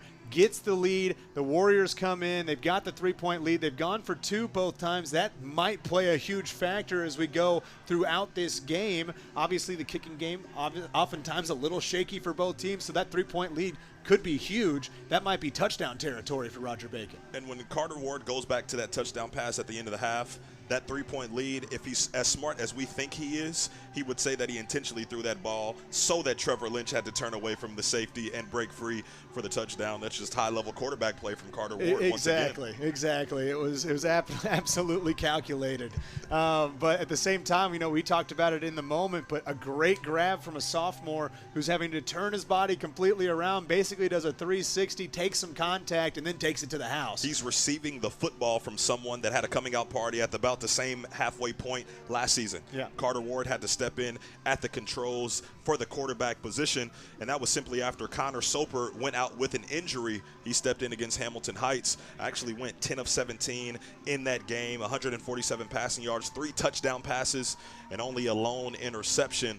So I think Trevor Lynch just said, let me turn the pages back in time and show you, Carter Ward, the impact that you've had on me, and he's having the same impact just in his play today. That's Trevor Lynch with all of the catches down the field and then that big touchdown at the end of that first half. Roger Bacon, 3-2 on the season, have not been in a one-possession game to end a game so far this season. And then if you're the Warriors, only one game this season decided by a score or less, 27-24, the win over Hamilton Heights. We'll see if this game can wrap up as good as that one as we are ready for the second half.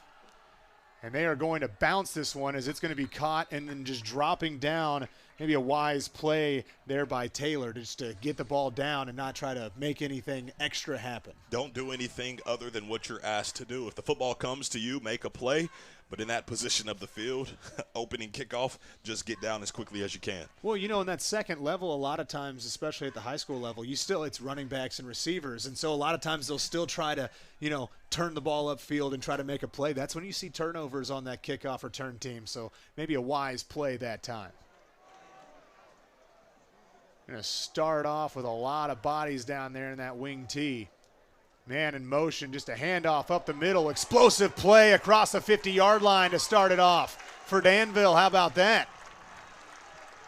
Not as many dive plays in the first half by Danville. And what do? They come back to the bread and butter. Min Vu right up the middle. When he gets downhill, he can do some serious damage. Great starting play for the offense for Danville. And again, almost catching the secondary off guard. He's got players to his left and his right with nobody in front of him. That's a dangerous spot to be in if you're Roger Bacon on the defensive end.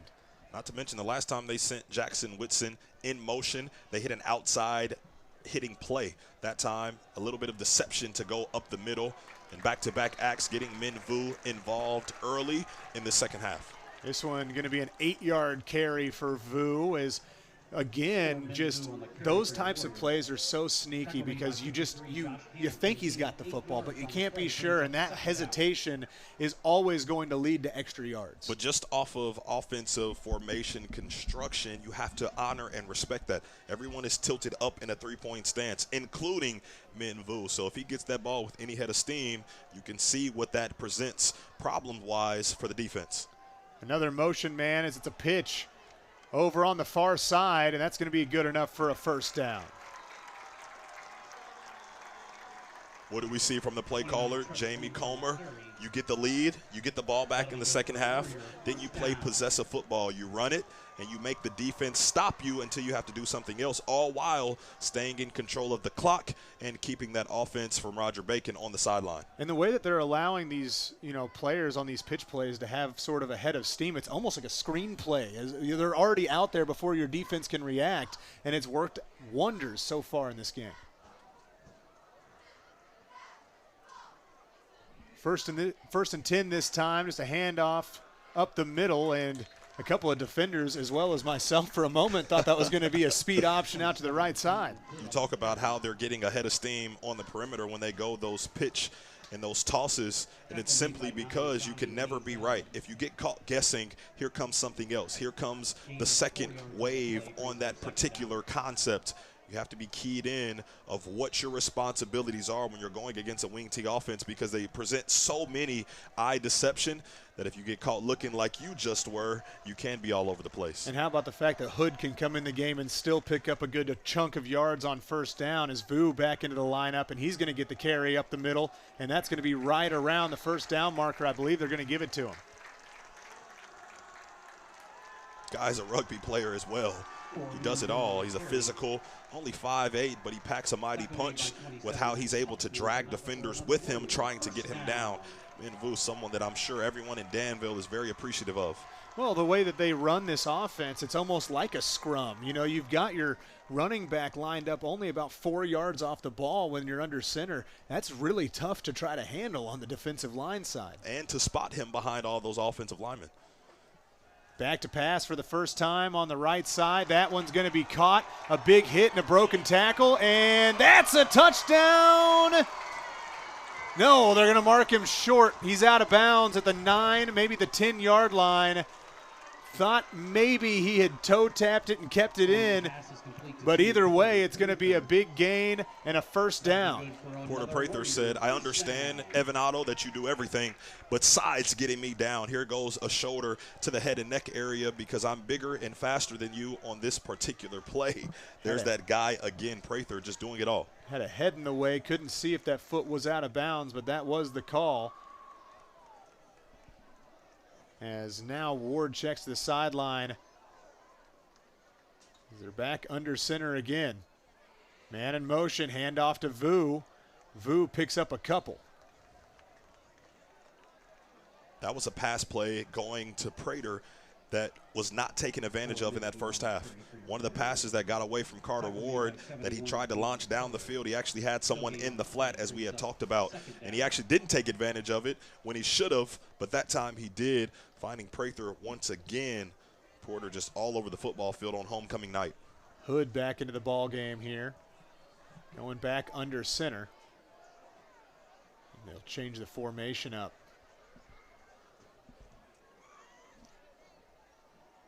And they'll just hand it off to Hood. Hood up the middle, and he just takes a couple of touches right into the end zone. Another touchdown and a 2-point lead, or 2-possession lead, that is, for Danville. Everyone should think about this as a track star. If you come out of the blocks and you're not impeded with your start or anyone next to you, you have a really good chance to be successful. And that's all I see in the backfield for Danville. They're track runners, except they're in three-point stances. If they get through that line of scrimmage with no impediments, they have a good chance to do damage, and that's exactly what we saw from Hood. Yeah, Hood is not somebody I would want to see with a full head of steam coming out of a three-point stance right up the middle. It's going to be pretty hard to make a stop. At that time, the first PAT of the game on the Danville side is good. It is 23-13. And with that, we are going to go ahead and take a break here in the third quarter. We'll be right back to see if the defense can get a stop. Don't go anywhere. Irritated by your internet provider? Have no fear. Endeavor is here with eForce high-speed internet. Download speed? No problem. Download an HD movie in seconds with our remarkable gigabit speed. Endeavor not only provides the latest fiber optic technology, we're also here to help you use it. We also provide television, wireless, security, and telephone services with outstanding local support. Give us a call or visit weendeavor.com to see if you're in our service area. Endeavor Communications. Technology for real people. 23-13 here on homecoming. Danville with an absolute statement drive right there. Just went straight down the field and a few big, heavy runs as well. Just asserting their dominance, introducing themselves back to the crowd with all of the distractions as we talked about in the beginning of the broadcast, getting everyone honed back in to the task at hand, and that is taking control of this game, the crowd included, getting a score going up 10 to start off the second half. So we'll see what Roger Bacon has coming out of the locker room with the offensive side of things. They're going to have to respond here down by 10 points. This one will be kicked deep and caught just past the 10-yard line, returned. Now already across the 20, a big hit. That's going to be coming the opposite way. That was not a legal block. So it was returned to the 20-yard line. I have a feeling it's going to be coming back to about the 8. For Roger Bacon, penalty marker on the play. That was on the blocking unit for the kickoff return team for Roger Bacon. It was a vicious hit. Trevor Garachi getting overzealous with the pin back block. Unnecessary, defender not looking, illegal blindside block in the back, whatever you want to call it. But it is just unnecessary. You see it here. He's already outflanked by the defender. If you can't see the front of his jersey, just leave him alone. Turn upfield, find someone up north to block, not down south. So they will move this one back. And, you know, in the first half, the only conversations we seemed to be having was how good the field position was starting out for Roger Bacon. Now they're going to have to go the distance to try to get an answering score here. It seems like when they've had those longer drives, that's when that one mistake is made. You know, they were able to get down the field quickly before they threw the interception. Same thing when they went for it on 4th down and didn't get it. It was when they had to go longer distances. Starting off with a handoff, and it'll go for 3. And in the football world, you ask anybody of a defensive mindset, defensive coordinators, they want offenses to go on long drives for that exact reason. The longer you go on a drive, the more higher likelihood it is for you to make a mental error or for you to turn the ball over because you're getting anxious to make a play. And if you stay disciplined long enough, they'll usually gift you if you're the defense playing against an offense that has to drive the length of the field. It doesn't hurt also when you're playing from behind, more likely to even make mistakes then. 2nd down and 6. Quick pass that time, and maybe a miscommunication as tried to hit the slant, but the out was open. Didn't know if he was going to Liam Vargo or if he was going to Evan Otto, who was coming out open on the slant route. It kind of confused me because the ball fell between the both of them. So I think some indecision there from Braden Smart at the quarterback position. I believe that the intent was that the rub was supposed to open up the slant in the middle of the field. It was actually the exact opposite. As that brings up 3rd down and 6. Back to pass this time, and pressure coming through, and a huge sack at the 3. How about the defense for the Warriors? This is now 2 times this defense. When they call some pressure the first time, it was a turnover on downs. Turn to Braden Smart into a runner. This time, that's again that guy in the middle on defense, Bryce Egan, forcing the sack. Another decision by Bubba Smart, as they call him, nickname for Braden, that you don't want to see. Turnover in the first quarter, throwing it into double coverage, backed up into the own shadow of your own end zone, and you take a sack. Just some head scratchers right there from the Roger Bacon Spartans. And now Roger Bacon really going to need a good snap here as you're punting in your own end zone. And a timeout going to be taken by Roger Bacon. That's also not great to have to use one of those timeouts here in the 3rd quarter. But Danville, what a great response. You go down, straight down the field, get the score, you go up 2 scores, but then on the defensive end to be able to respond as well. You knew Roger Bacon was going to be coming out hot, but they make a couple of great plays, assisted obviously on the special team side by that penalty flag, and if all goes well here, you're going to be looking at some pretty good field position to try to extend that lead even further. This is why you just stay in the game just long enough. We talked about it in the first half. We felt that Roger Bacon was getting whatever they wanted and was driving with very little resistance from the Warriors. And I said, if Danville can play and fight in this game long enough to turn that tide, I think this is when it'll turn into a football game advantage for the Warriors. And I think that's what we're seeing in real time right now. They've allowed their defense to be what they are, create turnovers, make big plays, and their offense is right there with them, lock in step. And so far, Danville and their community feeling good about this one. 10-point lead, and the punt team coming back out here, and they've got basically a heavy blocking front here for this punt. Likely not going to be too concerned about anything but just protecting the punter here. So the snap comes in a little low, but the kick is away. That's going to be a bouncer that goes straight out of bounds at the 40. Really the best you can get if you're Roger Bacon, knowing you got the punt away and you move the ball 40 yards as well. Exactly why you don't want to take a sack in that part of the game. Simply because you don't have an opportunity to flip the field. What exactly does that mean? Getting the football on special teams across the 50. If you can't do that and that offense starts on the plus side, on their side of the 50, that's usually a recipe for disaster for the defense. So now only 40 yards from pay dirt and possibly an even bigger extension on the offensive side if you're Danville, and this would mark a huge start to your second half if you can find the end zone again. Man in motion, just a handoff right side across the 35-yard line and continuing to push. First down continues to be the big down for this Warrior offense. We talked about golf. It's all about the tee shots. Everyone wants to talk about 120 and in, but if you don't have great tee shots, if you don't execute, not so much about getting in the fairway, but if you don't get off of the tee box, then you're usually in deep trouble. And so far right now, Danville is getting off the tee. On first down, it's been 5 or more each and every time. Those are recipes to be very successful offensively. Doing again back to the well and pushing toward the 30-yard line, maybe just short of the line to gain. But to your point, I don't know what you're talking about, because every time a golf ball is touched by a club of mine, it's not going to do anything like I want it to, I promise. Well, you have to be just like Danville, remain persistent, because in time it does get better. I'm consistent. I'm not persistent. I am consistently bad.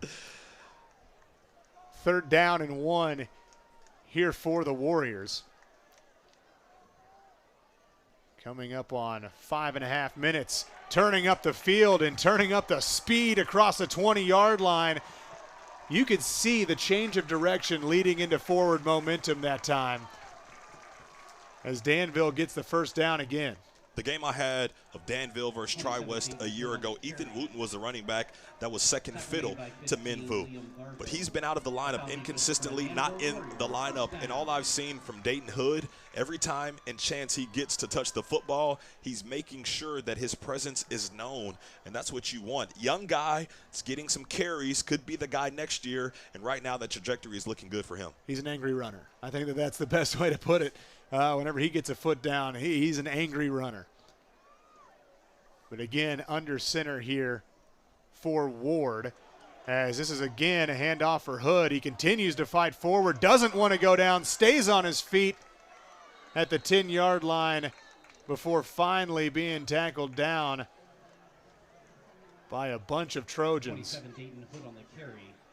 Maybe a little something extra between those jerseys. And this isn't a guy that's going to go down. Someone going for the football, someone going for a tackle, 2 more guys going for a tackle attempt. It takes the entire team, and they still struggled to get him down. It shows you the power that Hood is running with right now. Whenever he turned out of that last one, I thought we were looking at like a Beastquake type play. I thought he was going to high step it. But finally, Roger Bacon got him down. It's going to be 2nd down and 2 here. Pitch play right side. A lot of space. End zone. Touchdown. Trevor Lynch, the sophomore. How about it? 29-13 the score, and Danville looking phenomenal here in this 3rd quarter. I go in my Mark Jackson bag and say, mama, there goes that man. Once again, when it's mattered most, they've needed a big play in the first half. End of the first half, second half, they've looked Trevor Lynch's way. The sophomore having a homecoming, coming out party right now and what he's contributed offensively. PAT up and good. That makes the score 30-13. Endeavor Communications. This game is a proud sponsor. It's proudly sponsored by Endeavor Communications. Endeavor Communications doesn't just provide ordinary old internet service. Their blazing fast, high-speed, fiber-based service is a game changer. Don't settle for less. Switch to Endeavor for the winning play in connectivity. Visit WeEndeavor.com or call 1-800-922-6677. That's 1-800-922-6677. Endeavor Internet, your fiber connection, your victory. 30-13, Danville trying to get their third victory of the season and move over 500 in this homecoming ball game. And right now it's looking pretty good for them, Jared. I tell you what, whenever we saw the opening half, I wasn't expecting the amount of explosive plays that we've seen so far in this third quarter. But that was foreshadowing by you. You talk about Endeavor communication. Should we call him Endeavor Lynch? Because he has been that fiber connection right now for this offense for Danville. He's done everything. Explosive plays, he's done that. Scoring touchdowns, he's done that. Giving them a 17-point lead, Mr. Lynch has done that. So I'm going to be sent away about the 10-yard line and returned yet again. And that will get about a gain of 10 yards before going down at the 20. Landon, you asked at the beginning of the broadcast, what does it mean when you travel all this way? Does it up the ante for both teams? Right now, I see a dejected sideline and fan base from Roger Bacon thinking about the drive back to Cincinnati tonight.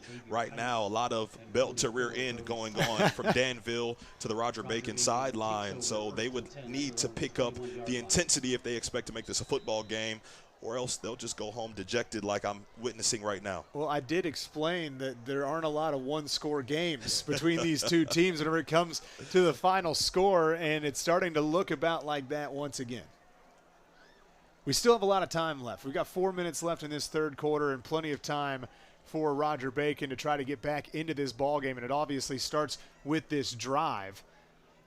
You're going to need 80 yards and a quick out that time and a first down on the first play of the drive. I do think it's worth noting that running back Jerome Smith, who is a home run hitter for the Roger Bacon Spartans, actually went out with injury, hasn't returned since his first play from scrimmage in the first quarter of the first offensive drive for the Spartans. So talking about being explosive out of the backfield, that's someone that they haven't even seen tonight. And he's had a touchdown in at least every one of their wins. And 3 of those wins, they need one right now with what he brings out of the backfield.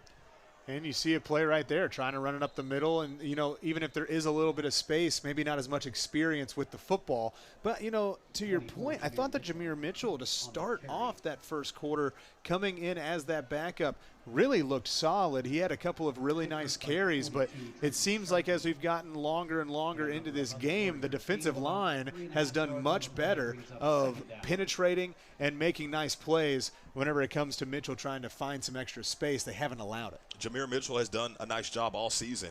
He's been the ice to Smith's fire, but sometimes you need that explosion out of the backfield, and right now they just don't have it. Jameer Mitchell is that thumper. Jerome Smith is that highlight type of player, and without that, you become one-dimensional in a sense, especially when you get behind like they have. More pressure that time leads to a throwaway, and it's third down and long. A couple of subs coming in here for Danville, as I'm sure that they'll be thinking about dialing up some pressure again. And obviously they had that big sack to force the punt on the last possession. We'll see what happens here. Had an extra man on the field, had to get him off. But now they pass to the flat, and that's going to be a lot of open space now across the 50-yard line. Great operation that time on the offensive side for Roger Bacon.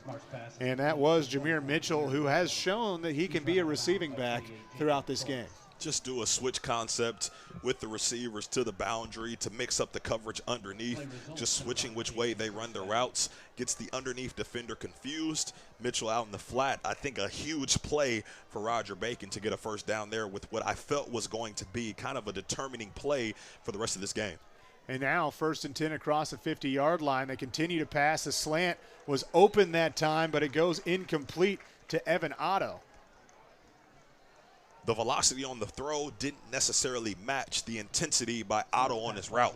Didn't really expect the ball to get there as quickly as it did, taking away from a potential of a big game. Brings up second down. And so now whenever you start first down without gaining any yardage like they do right here, you're setting yourself up to maybe another big try to get that first down. This defense is going to be hungry each and every time they've got second down, third down, and long.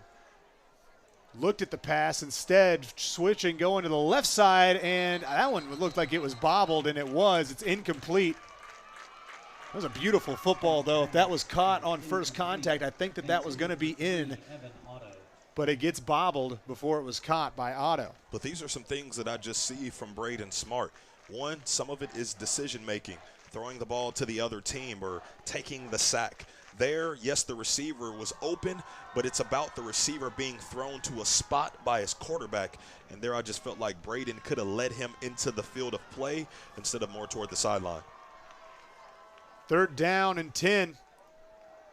Smart back to pass. He's going to let it fly middle of the field, and I don't think that's going to be to anybody. No, that's over the head of Otto, the receiver. That brings up fourth down across the 50-yard line. I assume keeping the offense out on the field down 17 points.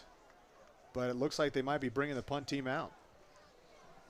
All we've seen from this Danville defense is have the understanding that if they take away the underneath, press up and play a little bit more man coverage with some safety help over the top, the connection down the field hasn't necessarily been there outside of the one that they were able to connect on, Braden Smart to Davion Gibson.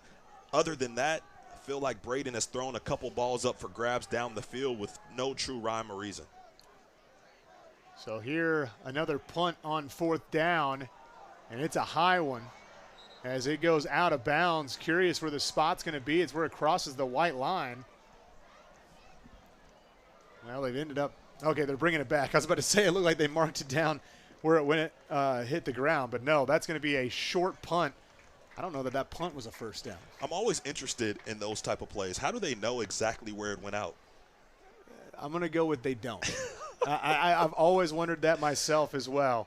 But I'm going to go with they don't. Everyone just trusts the judgment of the officials. They do a great job, but that's interesting to me. This game is brought to you by LiUNA, the 12,000 Hoosier men and women with Laborers District Council and affiliated local unions that build in Indiana. We are LiUNA. Here in the third quarter, 30-13, Danville leading it with the football and 2:15 to go in this third period. It has been a very fruitful third quarter so far for the Warriors as they continue to move the football on first down. That's been the bread and butter. Quick handoff, 5 yards. Quick handoff, another 5 yards. I go into some of the statistics that I saw getting ready for this game. 39 of 77, 625 passing yards, 8 touchdowns and an interception. That's the stat line of Carter Ward before the commencement of this game. But in the first 2 weeks of the seasons where they faced 2 of their 3 losses, 370 passing yards, 5 touchdowns. Since then, they've gotten a lot more wins, and they haven't passed the ball that much. So I see a recipe of them just getting back to who they truly are, and that's pounding the rock. When the run game succeeds, they seem to as well, as that's going to be a first down carry for Vu. And, you know, to your point, you're absolutely correct. I mean, Carter has really had the opportunity to pass the ball, but even he has resorted to his legs and continued on with that success in the run game. He's been able to move the football. He's been able to find his opportunities. He's had some nice completions as well and some really good decision-making in the pocket, but he's not getting pressured a ton. He's been able to take his time and make some good decisions. It's shown all day long, especially whenever it starts at the run game. First down and 10 under center once more. And another handoff and another big run, just tripped up at the 40-yard line. That might have gone for a first down, maybe a little bit extra. You saw those legs from Hood get going. He saw all the open space. Another potential touchdown there, the way he's been running the ball with such explosion, and they're just not able to jump outside of his receiver's block, gets tripped up. But once again, every time 27 gets the ball for Danville, special things happen. This likely will be the last play of the third quarter with just under 30 seconds left in the period. Back to pass and firing down the field, down the sideline. No, that'll be incomplete, trying to find his man down the field. We haven't seen that a whole lot from this Danville team, but it is second down and short. You know that you've probably got the opportunity. Might as well go for it.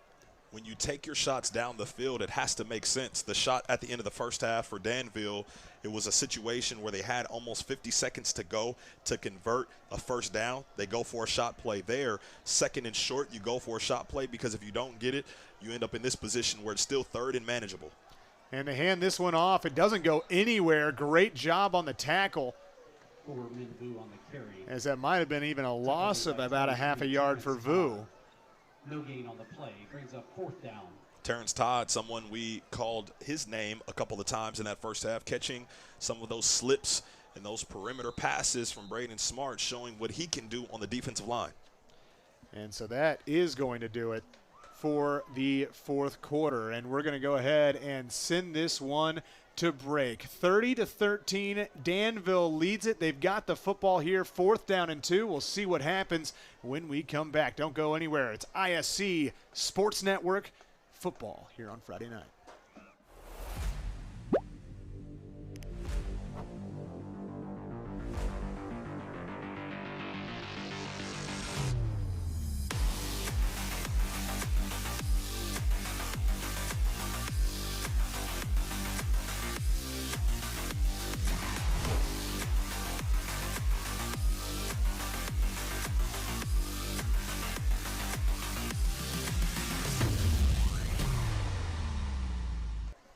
Endeavor Communications proudly sponsors this game. Endeavor Communications doesn't just provide ordinary old internet service. Their blazing fast, high-speed, fiber-based service is a game changer. Don't settle for less. Switch to Endeavor for the winning play and connectivity. Visit weendeavor.com or call 1-800-922-6677. Endeavor Internet, your fiber connection, your victory. Ready to go. 12 minutes left in this game. This homecoming game, a big one for Danville, trying to move to 500 on the season, sitting at 2-3 on the year right now. They're going to keep this one 4th down and 2. That's going to be a first down, and then a big hit right there taken by your quarterback, Ward, but he pops right back up. Actually, it's a nice look when the defender takes a little bit more time to get up than the guy who gets hit hard. And that was Tom Bettinghouse, who does a nice job, sure tackler on the perimeter. They're coming into the picture late, already after Carter Ward got that first down, but took a brunt of the hit, showing some of the toughness that Ward has, even as a runner. Aggressive play calling awarded right there as it was 4th down and 2. They decide to go to the outside. They'd been pounding it inside for the last, 3-4 plays. It got stopped. You're probably expecting them to go for that again. They bounce it back outside, and that's what's been so dangerous on this team. You just don't know where the football's going, as they will take it up the middle again. Just so many different options at your disposal in this type of offense. It's one thing I've loved about Coach Comer, coach teams. They're so balanced at every spot. Once again, it's that system that we talked about in the first half, plugging and playing, new faces in, but the agenda remains the same. Be aggressive in your role, and they've done that tonight. Now, I will say selfishly, I love the speed option. So I've been waiting for that ball to get pulled because they've been setting it up on a couple of these plays on that triple option play, but it's just been handed off each time because it's been so successful. 2nd down and 8, and they'll fake the pitch play. It'll be a pass, and just going down that time was Ward, nothing doing. Couldn't get outside of the pocket and throw it away. Instead, just elects to take the sack. Don't totally mind that. At this point in the game, you're up 17. Don't make a bad play worse and try and launch the ball with those defenders in such close proximity. Takes the sack. Understand the clock continues to go. You still have the advantage and are in full control. Yeah, and, that's another point that we've made is just the age is showing by the quarterback in Ward. He certainly has some time under his belt behind center, and he has played a very smart football game today. This time takes a snap, but whistles, and a timeout going to be taken by Danville. As I believe the play clock was running down, but 10 minutes to go, and a timeout going to be taken in this 17-point ball game. Surprise. Go ahead. I was just going to say, this is a Roger Bacon team that in Ohio State football tournament fashion, that's an iteration that has seen a lot of things change over time. For the better part of the last 25 years, there were only 12 teams, 8 teams actually, per region that actually made the playoffs. That got up to about 16 around COVID and back down to 12 more recently. This Roger Bacon team won their first regional title in school history back in 2020, advancing to its first Final Four in school history. And anybody that knows anything about University of Cincinnati and Roger Bacon football, there's a guy named Corey Kiner, running back, special product out of Cincinnati, that went down to Baton Rouge in the boot and did a lot of damage down there in the SEC in the lone time that he was down there in that single year. Came back to University of Cincinnati, did a phenomenal job there, and is now playing for the San Francisco 49ers as an undrafted free agent. So I'm sure a lot of people at Roger Bacon very proud of what he has done for their community, putting Roger Bacon on the map here in the last few years. Now they're coming over here to Indiana, and Danville with a run across the 30-yard line. And so, you know, you'll take that, especially with the circumstance. It's going to bring up fourth down and possibly manageable depending on what they decide to do here on special teams, or if they keep the special teams out there. My goodness, Porter Prather on the takedown. Jaden Tiller, get out of the way. He's done everything tonight. Decleater there on the massive run play that we just saw. Receiver, blocker, tackler, top 3 on the team. Porter Prather was on the homecoming court that we saw at halftime. I mean, he just does it all. Why not? Why not? Now we know why he's Mr. Popular. They take the snap and a flag, a false start going against the offense. Penalty marker on the play is a false start against Danville. So 4th down and 5, and they were fully prepared to take the snap right there and go for it. Now a little bit further out. I wonder, do you just run the football? They were about to get into their screen game, which is something they did a lot of last year, a little bit this season. As you saw, Mason Shipley down at the bottom of your screen, getting ready for the tunnel screen, getting his offensive line out in front of him. But the false start, moving too quickly before everyone was set, could snap the football. So this time Ward takes the snap, fakes the handoff, screen, middle of the field. That's a first down and more, and a face mask likely going to come in on top of it. What a play that time by Danville. Picks up the 4th down and 10. When your number 1 receiving option doesn't really get involved until the second half, gets behind the defense, gets into that open window, takes the face mask, continues to tremble for more yards, that usually means that other people have been involved and have done some good things. But that's Drew Rector, leading receiver on the season. Just before that, just under 300 yards rushing, 6 touchdowns, along of 71, going back to that season opener against Gibson Southern. That was the smoothest face mask I think I've ever seen. I mean, it just looked like he was already going to do a spin move right there as he just kind of went into it. But it gives him a couple of extra yards as well. Now inside the 5-yard line. Motion man coming across to the left side as they'll just hand it off up the middle. Vu going for the end zone, and he's in. Another touchdown for the Warriors as they continue to stack them on top here in a huge game here on homecoming.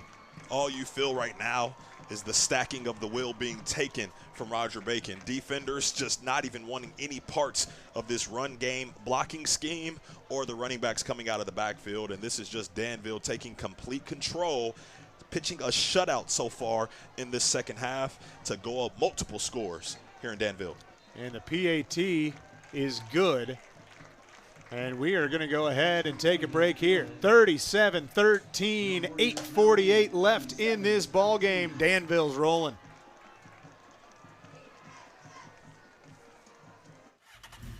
It's time to supercharge your internet with ridiculous speeds up to 1 gig from Endeavor. Get ready for high gear downloads that power buffer-free streaming, gaming, sharing, and surfing. And fire up all your devices at once with reliable speeds amplified by the latest Wi-Fi equipment. Get on the fast track to a powerful online experience. Contact Endeavor and supercharge your internet today. After the touchdown, 37-13, our score, and this was a game that really could have there's almost a coin flip on how it could have gone, especially in that first half after seeing what happened. But Danville has absolutely just come alive in this one to take a resounding lead through that third quarter. You imagine there's a level of confidence by Coach Blout and his Spartans going into halftime saying we're down 3, but we've gotten everything we've wanted. Everything's right in front of us, to getting mollywopped in the second half and saying this game got out of hand quickly. That one caught inside the 5-yard line. Now the return is across the 30, and a nice one as it's just short of the 40-yard line. Roger Bacon, like I said, it seems like every single final score this season has been very dynamic. Their first loss of the season to Indian Hill was 30-7, but then they came back with a 42-0 and 35-8 win over Western Hills and Hughes. Then Archbishop McNichols ends up being 26-0 in a loss, and then they come back with a 42-22 win. So, every single one of their games is a blowout one direction or the other. They're very much a go hard or go home type of a team. And the first time that it happens, you say, okay, let's learn from it and be better the second time. When it happens 2 or 3 times, now it's a habit. So that just tells me in games that you feel in full control of, you play really well. When it's in the balance, not so well. And that's exactly what we've seen from the Spartans tonight.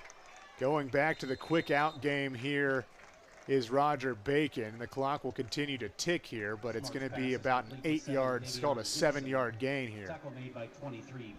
And the initial montage of plays from Danville wasn't anything physical. I felt like it was everything mental for Roger Bacon in the second half, just not being fully in tune with the game like they were in that first half. Deep pass dialed up this time, overthrown. It bounced about the 20-yard line. I kind of wonder if that wasn't because of the defensive back, who's actually now down on the field. Possible cramping going on right now. Seemed a little shaken up after the play, but one thing that you had mentioned earlier was the playoff setup in the state of Ohio. Now, you come from a school that's certainly had more success than mine, me coming from Bedford North Lawrence, but do you prefer the playoff system the way that it is played in an Ohio or an Illinois, or do you like that free space type of playoff system like you see in Indiana? That's a great question. I don't know if I prefer one or the other. I think ultimately it does create a habit and perception of football based off of where you're from. So I remember having guys in college coming from the state of Ohio and saying we never went to the state tournament, and that being a foreign concept to me because everyone in the state of Indiana goes to the tournament. But at the very end of the day, whether you don't make it because you weren't that good or you get bounced early because you weren't that good, I think the same result ends up being the final one at the very end of the day. So just having the experience of going to the tournament, does it really mean that much outside of saying that you made it? Not really. So I think the ante of being set, saying, hey, if you have a great regular season, that will be rewarded. I think you just help kids better develop mentally as they go out into the real world, because that's exactly what you'll see outside of the football field. And you know, you have a 6A class system. So you already know that you're spacing out these teams. It's not like, you know, you're in a situation where Center Grove is playing against a 1A school, you know, those types of situations. I much prefer the open system because I am never going to say no to more high school football. And those small towns, despite not maybe having the best team, they're going to shut the town down for one of those games. So that means you're all for the college football playoff expanding to more teams so that we can get more football. I think that at the college level there is a bigger discrepancy by the end of the season between the best team in the league and the 20th team in the league. So I don't know if I necessarily love a much more of an expansion past maybe 16 teams. I think 12 teams is probably perfect. They just need to fix who's getting the buys and how that whole situation's played out as well. It's a never-ending discussion that I don't think will ever be ratified. Pressure coming this time, boot out to the left side, open man, and a first down and more out of bounds just across the 30-yard line. Smart's pass is complete to Ford Christian Bird. As Bird was able to come away with the reception. Play results in Roger Bacon, first down. It's unfortunate for Roger Bacon that their first positive play this entire half didn't come to under 9 minutes to go in the fourth quarter. That doesn't help you when you're trying to get in the win column in back-to-back weeks, especially when you traveled across state lines. So now across the 30-yard line and continuing to move the ball down the field. Roger Bacon, 1st and 10, pass play this time. It's going to be a quarterback. I thought it was going to be a scramble, but it ends up being a dump off, and it's across the 10-yard line. Ball was fumbled out of bounds. And so it goes out at the 10, so back it up a couple of yards, but still a great gain that time after some movement there from Smart. Liam Vargo looked like me too many times leaving my house, looking back like, man, I know I forgot something, and it's that iPhone charger that you just hope is in that same spot that you left it. Nope, it's at the 10-yard line. And Vargo seeing the football just bounce inbounds and just hoping that it bounces out of bounds so his team can retain possession. 1st and goal from just in front of the 10-yard line. Quick pass that time. The safety came in there, tried to jump it, but it ends up being incomplete regardless. Intended for 3, Evan Otto. Brings up 2nd down. Still a lot of football to be played in this game, but for the entirety of this season, you don't want to just go out here and become loose with your mechanics, with your operation, just because those sometimes bleed into the back part of the season when you need to play some of your best football. So I would love to see everyone from Roger Bacon continue to execute at a high level in the back part of this game, although this one has gotten out of hand. Pass middle of the field, big hit on the quarterback and an incomplete pass. Smart went down pretty hard. He is able to pop up there. It's going to be 3rd down and goal.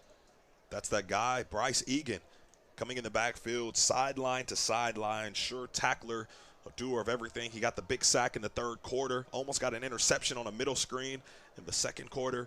He's the leader of the tackling bunch of this entire defense, just doing a nice job continuing to play, as I just said.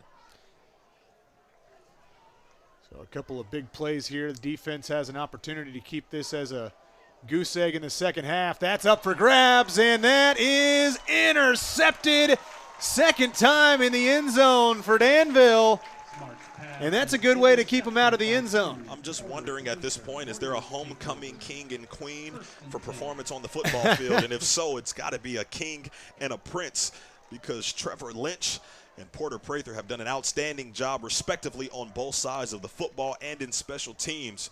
Prather once again being a outstanding focal and highlight point for Danville tonight. I think around here we just call it the player of the game. And we'll get to that in the post game for sure, as it's 37-13. You did mention moving forward for the rest of the season. Next week it'll be Danville taking on Lebanon. They're in a great game right now with Triton Central. Lebanon sitting at 4-1. That game 21-14 in the second half. So that's a good one. They will be taking on Danville next. 7 o'clock kickoff on the 3rd. Danville continues with the offense as they will run this ball up the middle. And a second wind. Looked like it was going to be a tackle down at that line to gain. Instead, it goes for an extra 10. If you do not physically escort Dayton Hood down to the turf, there's a high likelihood he's going to break that tackle. Body blows, arm tackles, not good enough. And even pulling him backwards where it seems like his lower body gets tangled up almost wasn't good enough. The man is possessed tonight running the football. Well, I think it really doesn't matter if it's Pee Wee football or if it's the NFL. You try to do a shoulder tackle like that at the wrong angle, it's just not going to work. And it's definitely not going to work against a player like Hood. Pitch outside this time. Having to make a man miss, just trying to get back to the original line of scrimmage, and they do. Clock ticking down below 6 minutes of play here in the fourth quarter. Roberts on the carry. Tackle made by 25, Elijah Stinger.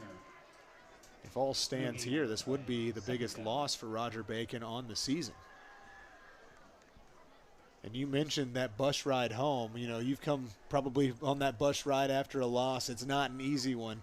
You come over into another state and a long bus trip, it makes it a little bit harder. You have nothing but 74 East to think about the amount of agony that you have in your brain watching, hearing, listening, witnessing what just happened for 3 hours in Danville, Indiana, all the way back to Cincinnati. But huge credit to Danville being resilient in their effort tonight. I think this is a team that I feel narratives do follow you. This is a team that faced a tough loss in sectionals a season ago, something that we can dive into in the back part of this fourth quarter. But when you coming to a season like this and you had so much success and you won the Sagamore Conference last year and then you don't start like everyone anticipated you to, the questions start to rise. Are they still hungover from what happened to them last season? And that's not necessarily what you asked for, but that's what you signed up for, because when you lose like you did last year and come into an effort this year losing, those questions are begged to be asked. And I think they've answered, continuing to be resilient, continuing to fight and scratch and claw for every bit of success. And I think this is just a culmination of that effort this entire season. Fourth down coming up right here, and it looks like the offense staying out there on the field, which, I mean, obviously it's been successful on fourth down, but you're on your own side of the field, maybe wanting to flip it as opposed to risking the possibility of giving up the football at midfield.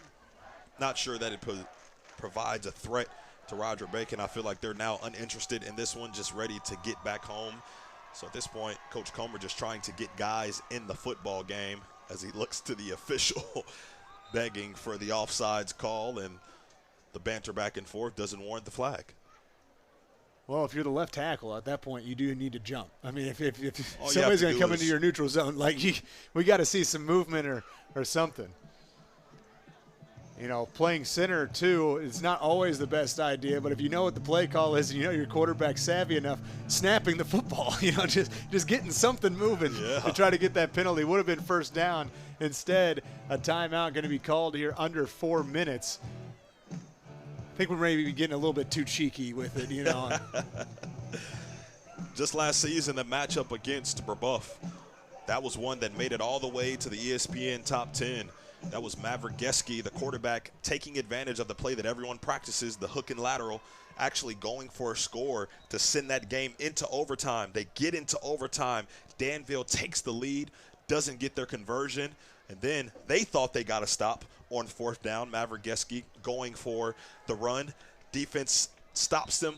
The sideline escorts themselves on the field, and they get called for sideline interference. Flag on the play, replay fourth down. They lose in crazy fashion at the end in a game that Coach Comer says, by rule, because Geske's helmet popped off, the play should have been blown dead automatically. But that's not how the officials saw it. And so what feels like a win for Danville was actually a win in the score books for Brebeuf.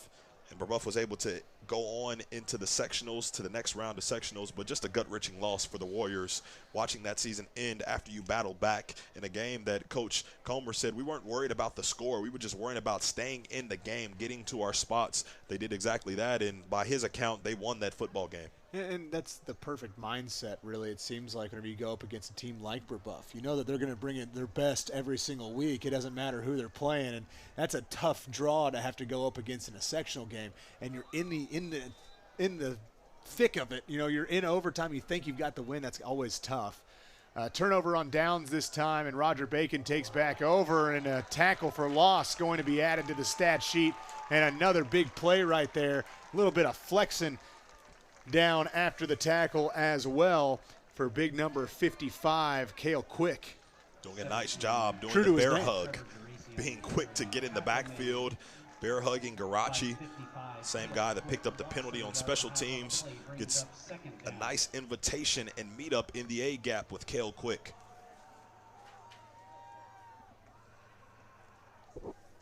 Second down and 12, another backfield stop. And that was a whole party of black jerseys that time.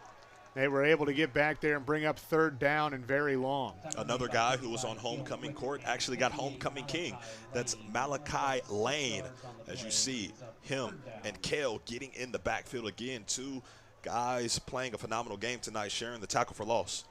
A lot of football jerseys there in that homecoming court. Absolutely. There were about 4 or 5 different players out there being celebrated. This is just a handoff About a gain of a yard brings up 4th down.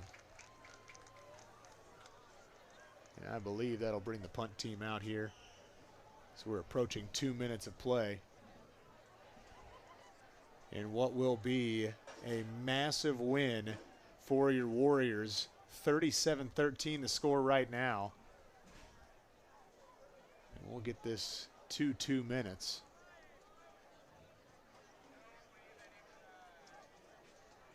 But it also feels a little extra good, obviously, with homecoming. But the noise you talked about in the pregame, knowing that you were able to sort of muffle that, come out, had a very hard-fought first half, and then just an absolute gut punch to the other team to start over coming out of the locker room. It's always interesting when homecoming comes around because everyone says how excited they are for the football game, but those are the same people that present so many hurdles to clear that have nothing to do with the football game. Exactly. So getting high school kids to stay focused at the task at hand to win a football game, I think is the ultimate result that everyone wants and gets everyone excited. And I think right now here in Danville, they've done a nice job of staying focused, taking some punches early, but being the ultimate one to deliver the last blow, and that's been 21 unanswered in this second half. And they will punt this time. Sent deep to the 25, bounces across the 15. One of the top plays, right? I mean, that was a phenomenal punt. Gets it inside the 10. Have to imagine they'll just run this clock out to finish things up. You're getting the patented "I believe that we will win" chant from the student section. I was expecting to hear the "I believe that we just won." Oh, yeah. But all the same, you still get one in the victory column. We don't have that kind of confidence at the smaller schools. I think that's a y'all thing. Last week was calling a game, and I heard the "I believe that we will win" chant before the game kicked off. And I was just shaking my head because that almost always goes poorly. Never ends well. Can't get the chant going too early. With 1:43 in a 24-point game, I think that's probably the appropriate time where you can do that chant as they knee the football and run the clock. Be a couple of kneeling attempts here to wrap this game up, but overall, give me your big takeaways from the offense and the defense for Danville. I think they've just done a nice job of playing off of each other.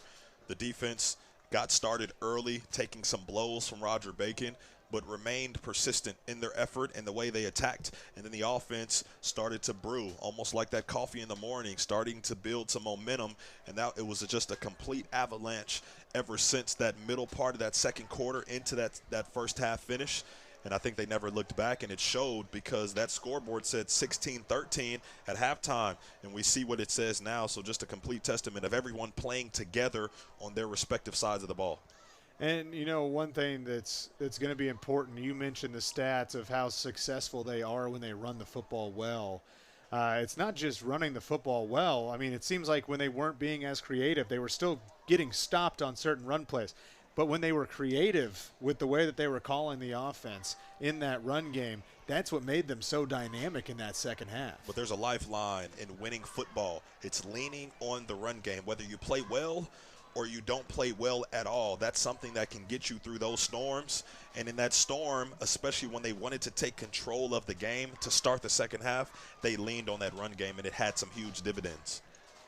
This clock running out here on homecoming as we get our handshakes at midfield. Roger Bacon falls to Danville 37-13 in a massive one. And we do want to thank our sponsors one final time. Endeavor Communication, internet speeds up to a gig. Find out more at weendeavor.com. LIUNA, the proud member of the Indiana Laborers District Council and affiliate local unions who build Indiana. We are LIUNA. Raising Cane's. Game days are better with Cane's. Raising Cane's chicken fingers. One love. We're going to take a break, and we're going to come back with the post-game show, give out a player of the game and possibly a play of the game as well. Don't go anywhere. We'll be right back.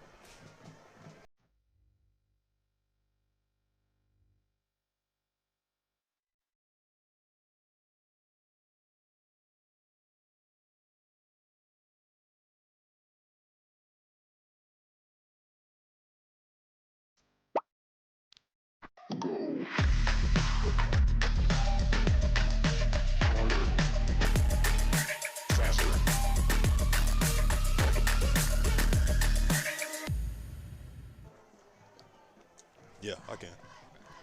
Back here for the final time at Danville, and it's a big victory. You see it on the scoreboard, 37-13 in this out-of-state matchup.